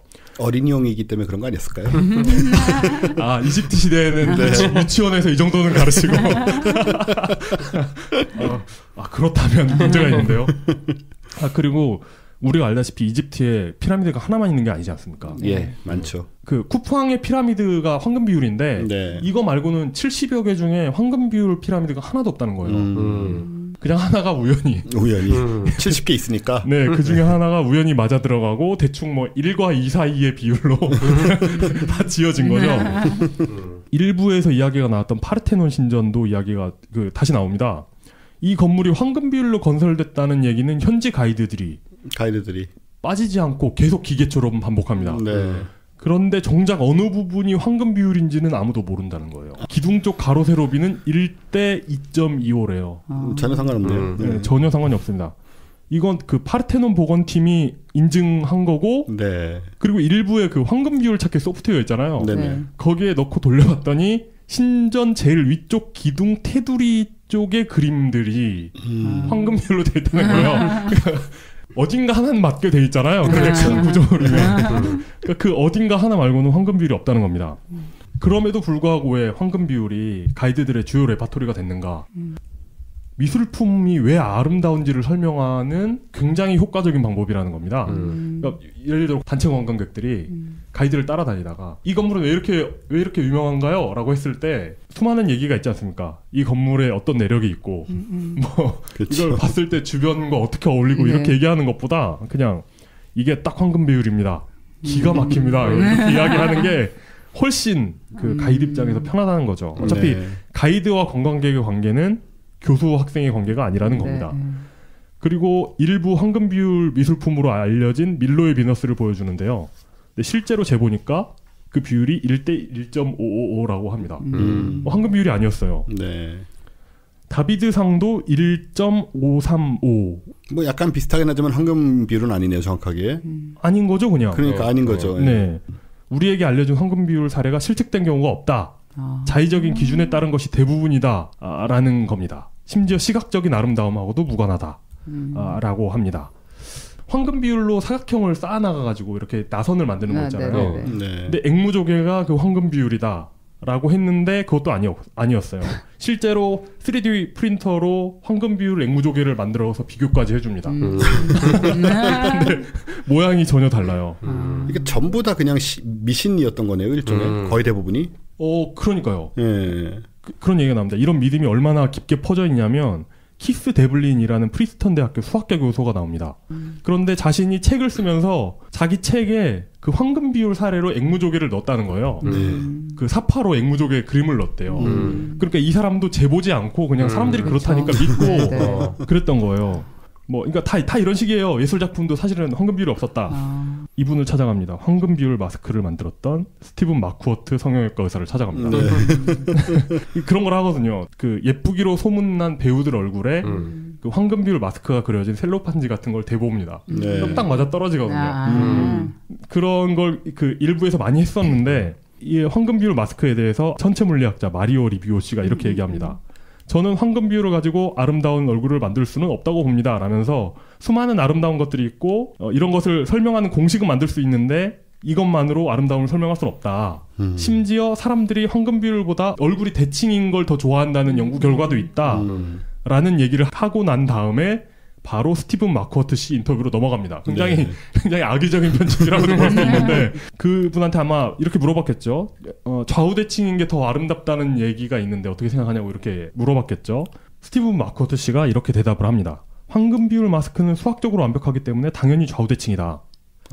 하지만 얼굴이 대칭적이라고 해서 항상 아름다운 것은 아니다. 그러니까 내 말이 맞다는 얘기를 하는 건데 자 그리고 이렇게 덧붙입니다.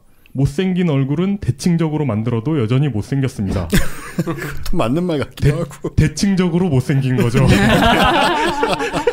이렇게 얘기를 합니다. 그러니까 이 스티븐 마크워트 씨는 좌우대칭보다 황금 비율이 더 중요하다. 이런 취지로 이야기를 했으나 역설적으로 이분이 주장하는 황금 비율 얼굴이 아름답다는 주장에도 똑같이 적용이 되죠.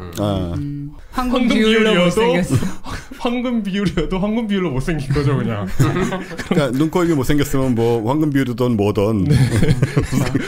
뭐 황금 비율이 이런저런 미적인 효용이 있다는 연구도 되게 이렇게 대충 비슷한 숫자잖아요. 1.5와 1.7 사이에 그 숫자들을 가지는 것들을 다 때려 넣어가지고 한다는 겁니다.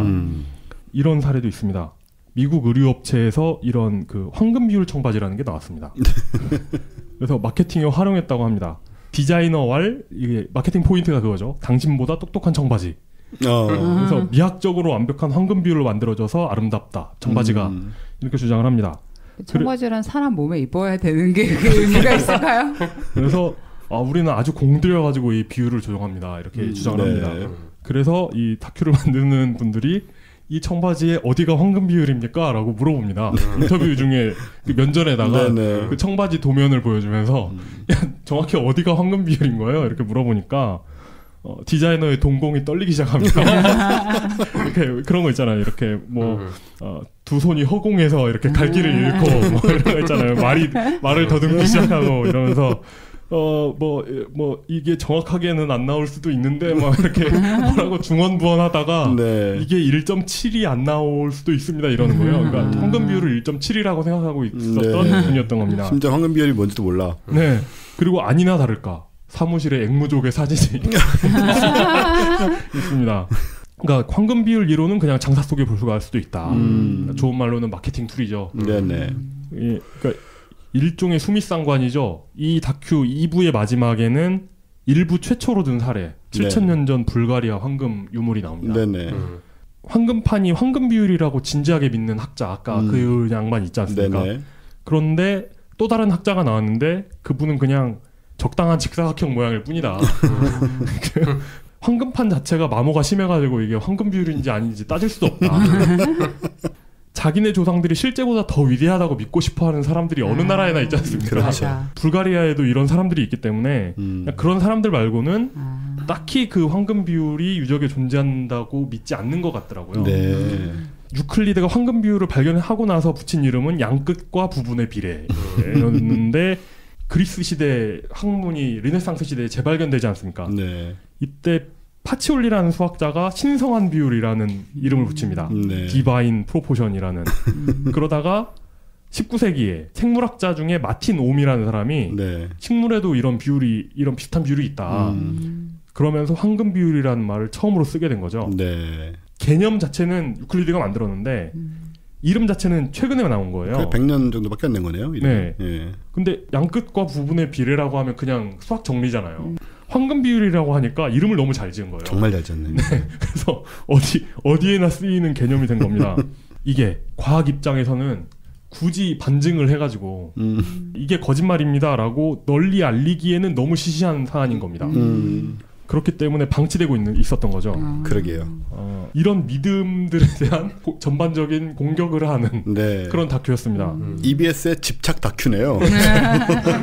전 이게 너무 마음에 들었던 게 뭐냐면 이런 비슷한 믿음들이 있단 말이에요. 그쵸. 많죠. 그러니까 황금 비율보다 더 시시한 것도 있지만 더 훨씬 진지한 것도 있죠. 예를 들어 MSG의 유해성.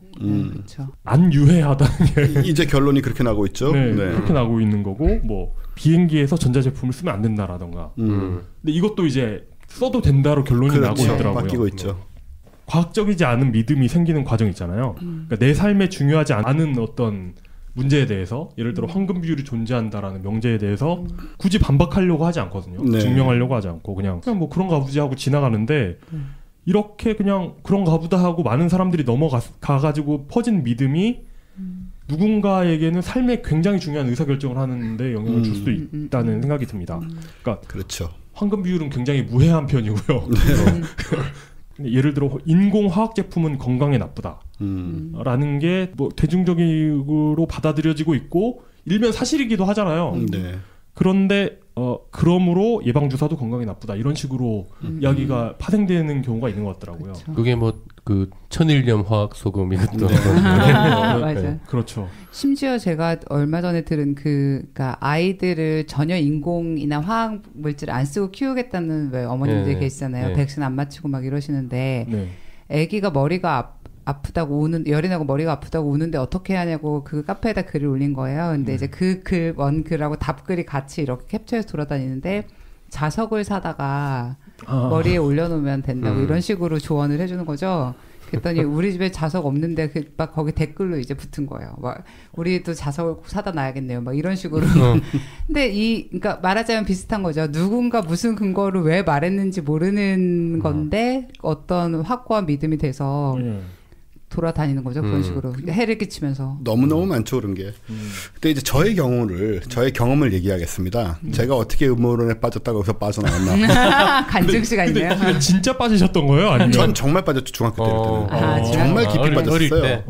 세크레드 지오메트리라는 게 있습니다. 이게 되게 비슷한 거예요, 황금 비율이랑. 은비주의 계통에서 신성하다고 생각되는 각도들이 있어요. 대표적인 게 33도하고 19.5도입니다. 왜죠? 뭔가 구체적인 숫자가 나오니까. 당연하죠. 이렇게 구체적인 숫자가 나오면 일단 33은 프리메이슨하고 관련 있죠. 은비주의가 다 그 계통이니까. 이렇게 지금 말씀하실 때 이건 뭐 제가 가지고 있었던 잘못된 믿음입니다라고 하셔서 그렇지. 만약에 이런 말씀을 안 하시고 그냥 33과 19.5 얘기를 들었으면 숫자가 나오니까 왠지 실제로 그렇게들 하는 거죠. 그러니까 물론 믿는 사람도 있어요, 이걸 많이. 33도와 19.5도를 모든 것에서 발견하죠. 이 사람들은. 황금비율이랑 똑같아요. 그 중에서 가장 대표적으로 많이 퍼졌던 게 뭐냐면, 물론 당연히 피라미드도 있고요. 없을 리가 없잖아요. 뭐 어딘가에 있죠. 모든 웬만한 거에서 다 있는데 그냥 피라미드 34도쯤 되면 33. 당연하죠. 19도면 19.5도인 거고.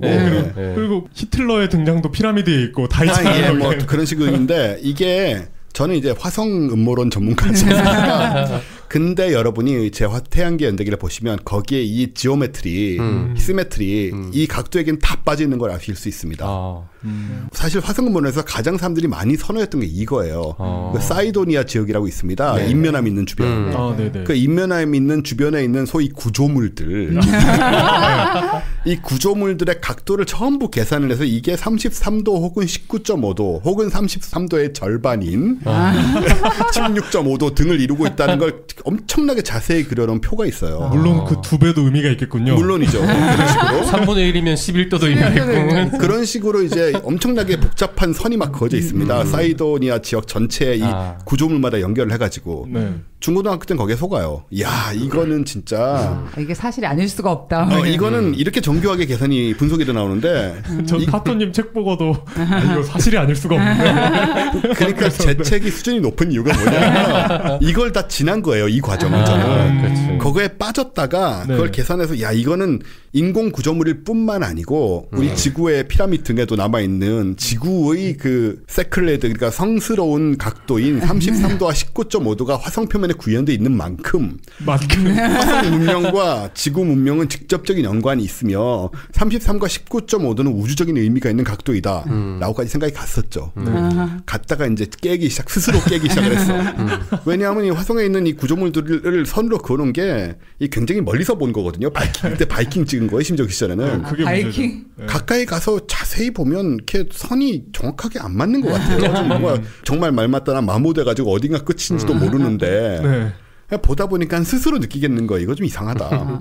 그러면서 인면함도 그렇지만 이것들은 믿을 게 아니다. 이런 거는 정말 코에 걸면 코걸이, 귀에 걸면 귀걸이 어디서든지 찾을 수 있는 숫자이기 때문에 그렇더라고요. 그런 거죠. 현금증 똑같은 얘기예요.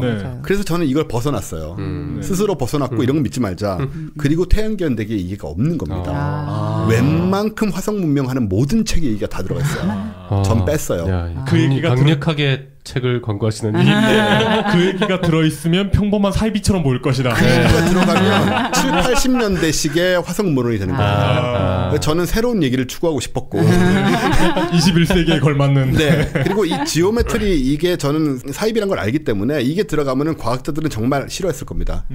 사실 K 박사님도 제가 이런 얘기를 했다면 안 좋아했을 거라는 생각이 들어요. 그랬을 것 같아요. 예, 뭐 어디서든지 찾을 수 있다는 게 과학적으로 너무 상식적인 얘기이기 때문에. 근데 저만 해도 태양계 연대기에 만약 뭐 각도가 어떻고 이런 얘기가 나왔으면 예전에 저 그거 봤거든요. 바빌로니아 문명 뭐 도시들의 배치 뭐 각도가 어떻고 해가지고 이건 뭐 외계의 활주로고 뭐 이런 얘기 봤거든요. 외계 문명인데 왜 활주로라는 모르겠지만 그러게 수직 이착륙조차 못한단 말이에요.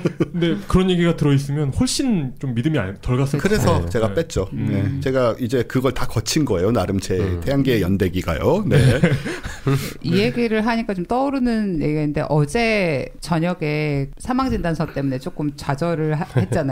그러니까 이 어떤 전문가의 도덕이랄까 뭐 이제 이런 것들에 대해서 이제 자꾸 의심하게 되는 사회가 되는 게 진짜 안 좋은 거죠. 그러니까 예를 들어서 의사들이 백신 맞아라 하는 동시에 이런 식의 사망 진단서를 쓰는 사람들이 의사라고 생각을 하면 이 집단 전체의 신뢰가 사실 무너지고 이런 안 좋은 상황이 좀 계속 반복되는 것 같아가지고 좀 되게 어제는 속이 좀 상하긴 하더라고요. 지금 좀 그런 과도기에 있죠 또. 그러니까 검증되지 않는 미신들이 너무 많다. 그거죠. 전문가들을 신뢰하기에 전문가들의 한계도 너무 드러나 버렸고, 그래서 뭘 믿어야 될지 모르게 되는 그런 상황이 지금 좀 우리나라뿐만 아니고 전 세계적으로 좀 그런 상황이 있는 것 같아요. 이게 심각한 게 이런 잘못된 믿음이 있잖아요. 이 믿음을 안 가진 사람들을 접촉하면서 살아야 되잖아요, 어차피.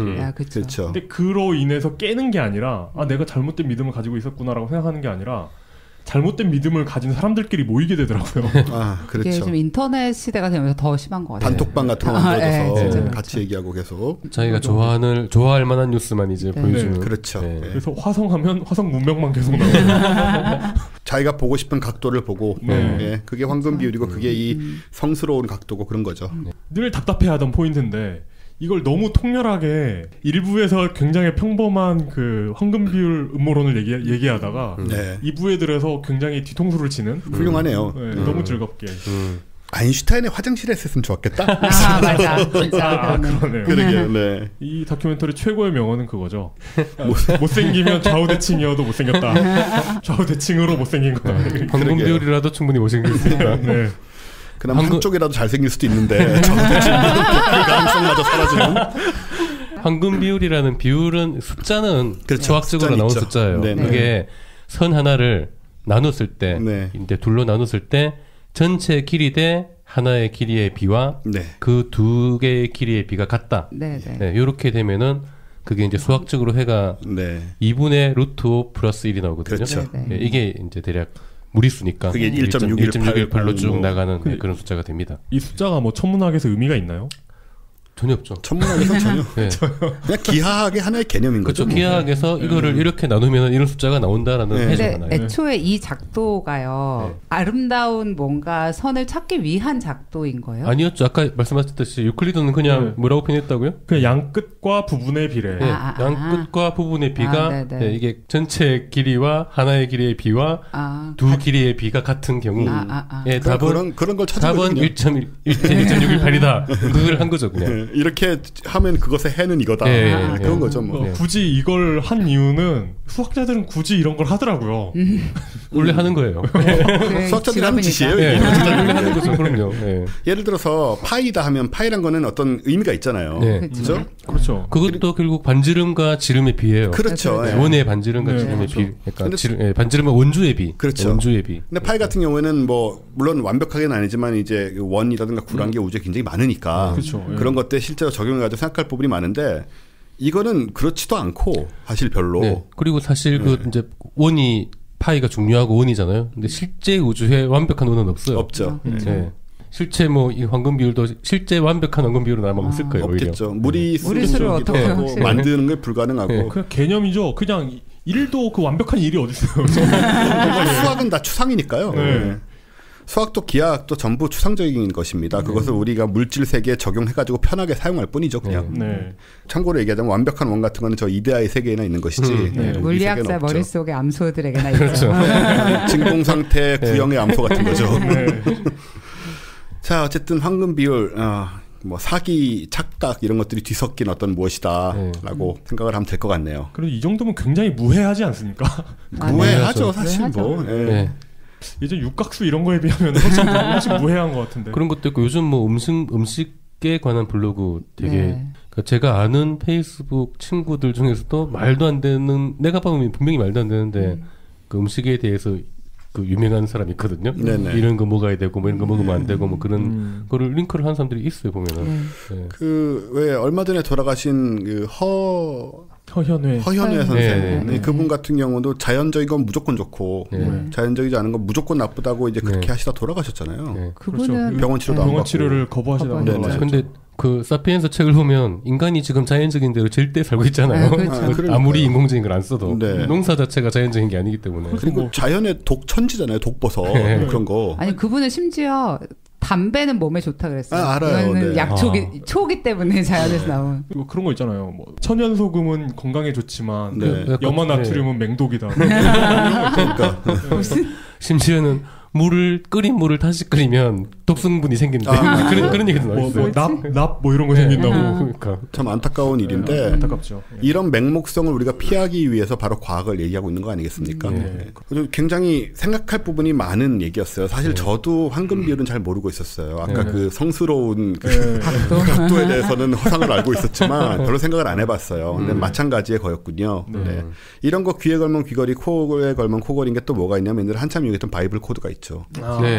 바이블 코드 책 보면 바이블을 이렇게 뒤적이면 저 그 책 열심히 읽었거든요. 가로로 세로로 대각선으로 찾으면은 뭐 온갖 중요한 사람들의 이름과 사건이 다 나오는데 똑같은 것을 모비딕이라든가 뭐 전쟁과 평화 등에서 똑같은 현상을 발견할 수 있습니다. 충분히 많기 때문에 글자가 모든 책이 다 가능할 거예요. 거의 웬만큼 두꺼우면 다 가능하거든요. 그거랑 똑같은 얘기죠 이것도. 뭐 갖다 붙이면 다 되는 거니까. 이런 거에 속지 말고 우리는 항상 검증된 과학의 방법론을 통해서 받아들일 건 받아들이고 그게 또 틀리면 틀리는 걸 그대로 인정하고 가랑이 사이로 달을 보면 안 커 보인다는 거 얼마나 알찬 정보입니까? 그게 오히려 사실 비과학 같지만 그게 과학이고 훨씬 시시해 보여도 훨씬 엄밀하죠. 그런 거를 구별할 수 있는 또 그런 해안을 가져야 되고 이용의 집착 분석은 오늘 그런 부분을 우리 제대로 얘기해 주지 않았나. 아니, 정확하게 말하면 EBS의 집착 다큐가 다큐와 그것을 전달하신 이용 기자가 핵심 요약. 기회 있으면 이 다큐 진짜 보고 싶네요. 저도 궁금합니다. 진짜 다큐 프라임 잘 만듭니다. 다큐 프라임은 저희가 열심히 권고할 가치가 있는 프로그램입니다. 저도 그 빛의 물리학이라는 프로그램을 가지고 저희 수업에 써먹었습니다. 바로 오늘. 걸작이죠. 그 다큐도. 특수상대성 이론하고 일반상대성 이론 얘기하면서 좀 써먹기도 했습니다. 제가 그 빛의 물리학 연출자를 최근에 만난 적이 있는데 술도 한잔하고 어떻게 만드셨냐니까 죽을 고생을 하며 만드셨대요. 그분은 문과 출신이시더라고요. 진짜 어려우셨겠네요. 그리고 뭐 영상이라든가 이런 것도 굉장히 고급스럽고 만화 같은 것도 재현 같은 것도 굉장히 훌륭해요. 그 느낌 있잖아요. 봤을 때는 뭔가 많이 안 것 같은데 막상 다 보고 나면 정작 아는 거 없는. 사실 우리 팟캐스트도 그런 거예요. 그렇죠. 재밌는 과학 콘텐츠의 특징이죠. 보는 순간만은 뭘 많이 알게 된 것 같은. 2번, 3번 보시면 좀 나아지죠. 자, 이용의 집착 분석, 황금 비율의 허상. 여기까지 이제 하는 걸로 하고요. 수고 많이 하셨고. 그리고 지금 그 노벨 물리학상이 발표가 된 것 같은데요. 발표가 됐습니다. 간단한데 너무 어려운 얘기인 것 같은데요. 이게 중력파 아니에요? 아닙니다. 아닙니다. 예상과 달리 이럴 수가. 그럼 중력파 나중에라도 받을 수 있는 거예요? 그렇겠죠. 누가 방금 흘리는데 내년도 수상을 축하한다 뭐 이런 얘기. 2017년? 2017년 수상을 축하한다 이런 얘기. 올해는 어떻게 된 겁니까, 개 박사님? 보통 요즘 거의 노벨 물리학상이 이런 입자 물리학이나 약간 이런 최첨단의 이로 물리학 혹은 고체 물리학 쪽이에요. 재료 뭐 이런. 이번에는 고체 물리 쪽이거든요. 그렇군요. 제가 전혀 모르는 분야입니다. 설명을 드릴 수가 없어요. 그래서 제가 얼마 전에도 누가 이제 제 아는 분이 제발 중력파가 받아야 될 텐데 그래야 설명이라도 해줄 수 있는데 고체 물리 쪽이 받아버리면 한마디도 못한다. 이게 그런 상황입니다. 저희가 봐서 무슨 말인지 모르는 거랑 똑같이 모르시는 똑같이 거예요? 모르는 거예요. 아, 그렇구나. 네. 그 대충 어떤 연구인지 제목만이라도 알려주실 수 있나요? 제목은 제가 읽을 수 있습니다. 노벨상 위원회는 3명의 수상자는 물질의 특이한 상태 및 위상에 대한 연구에 천착하셨대요. 그래서 이전까지 알려지지 않은 물질의 세계로 향하는 문을 열었는데 이들은 물질의 위상적 상전이와 위상적 상을 이론적으로 발견해 물리학뿐 아니라 전자공학 발전 가능성을 넓힌 공로를 인정받았다.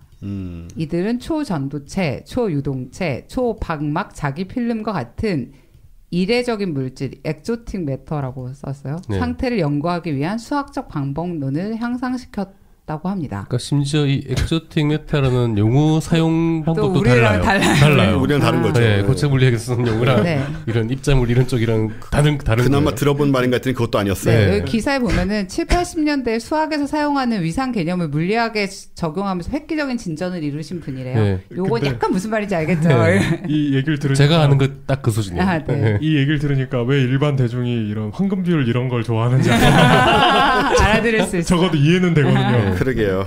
네, 저희는 뭐 그냥 예 축하드립니다 정도 네. 말까지 할 수 있는. 이번 노벨상 그 물리학상 해설은 저도 전문가에게 들어야만 어느 정도 감이라도 잡을 수 있는 그런 수준. 네, 뭐 전문가에게 들어보시고 네. 기회가 되시면 저희한테 좀 설명 좀 약간 해주십시오. K 박사님이 이 정도까지 설명 못하는 건 저는 처음이거든요. 네. 저는 지금 이걸 만일에 해설 이제 강연을 해야 되는데 누구를 섭외해야 될지도 모르겠어요. 우리 주변에는 이쪽 하시는 분들이 정말 참 없죠. 없어요. 근데 제가 뭐 아주 멀리 한 분 기억이 얼핏 떠오르는 분이 있는데 진짜 누구를 섭외해야 될지도 모를 정도로. 이게 지금 학문 분야가 무슨 분야입니까? 물리학에서? 고체물리죠. 고체물리. 네. 음진물질. 제가 지금 고체물리라고 정확하게 표현했는지도 모르겠어요. 그럼 고체물리가 어느 정도의 그 안에서도 세부적인 게 분명히 있을 텐데 그것까지도 모르겠어요. 이런 비슷한 연구를 하기 위해서 대학에 가려면 무슨 과에 가야 되나요? 물리학과죠. 물리학과. 네, 물리학과 있어요. 분야가 고체물리 뭐 실험. 뭐 고체 표면을 연구하는 사람도 있고 이런 식으로 뭐 진짜 뭐 여러 가지가 있는데 그것까지는 저도 저와는 전혀 다른 세계의 과학입니다. 그렇구나. 네, 여러분들이 이해할 수 있는 과학 강연 예고를 해야지. 이번 주 금요일날 코스모스 2부 시간이 충정로 벙커1에서 금요일 7시부터 시작됩니다. 어땠습니까? 1부. 엄청났죠. 네. 뭐 입추의 여지 없는 사람들이 오셨고요. 역시 홍승수 교수님의 파워. 뭐 그것만은 아닐 거라고 보고 싶어요. 그건 이제 이번 주를 보면 아는 거죠. 안 돼. 이번엔 게스트도 없이 저하고 이명현 박사님 둘이 하는데요. 순수한 힘을 볼 수가 있겠네요. 합은 잘 맞을 것 같으나 재밌을 거예요. 오세요. 재밌죠. 네, 재밌습니다. 이번에는 홍승수 교수님 경우에는 저희가 테이블을 다 치우고 의자만 놓은 상태에서 꽉 찼으니까 다 서고 또 락 페스티벌 같은 데서나 느낄 수 있는 어떤 신체 접촉의 불편함을 호소하신 분도 계시고 해서 굉장했고요. 아주 재미있는 시간이었고 또 유익한 시간이었고. 진짜 코멘터리 진짜 잘하셨을 것 같아요. 코멘터리 많이 안 했습니다. 일단 뭐 영상 완성도가 특히 1편이라 너무 높아가지고 저희가 조심스럽더라고요. 그래서 코멘터리를 하려면 좀 시간이 또 지나야 되지 않나. 또 홍승수 교수님께 계신데 우리가 막 까불기도 그랬어요. 그래서 이번에 게스트도 없는 이번이 아마 코멘터리 수다 장렬. 저와 이명현 박사님의 수다 장렬이 되지 않을까 싶기도 하고.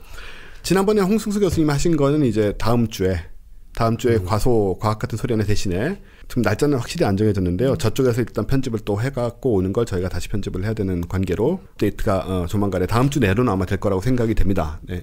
코스모스를 영상을 만약에 예습을 하려고 합법적으로 보려면 어떻게 해야 됩니까? 넷플릭스에서 보십시오. 넷플릭스. 아마 네이버 영화 뭐 이런 데서 그런 데도 있을 수 거고요. 있고요. 네. 그리고 IPTV에도 다 올라와 있어요. 진짜요? 네, 많아요. 넷플릭스 한 달 무료 아닙니까? 네, 지금도 그런지 모르겠지만 예전엔 그랬는데. 아무튼 넷플릭스에 있긴 합니다, 확실히. 여러 가지 경로가 있어요. 그렇군요. 네. 제가 잘 아는 사람이 있는 그 서대문 자연사박물관에서 매주 목요일 저녁마다 과학 강연이 이루어지고 있거든요. 그렇죠. 그분 예전에 저 하는 팟캐스트 나오셨거든요. 이광한 원장님, 관장님에 한 번 나오셨죠. 네.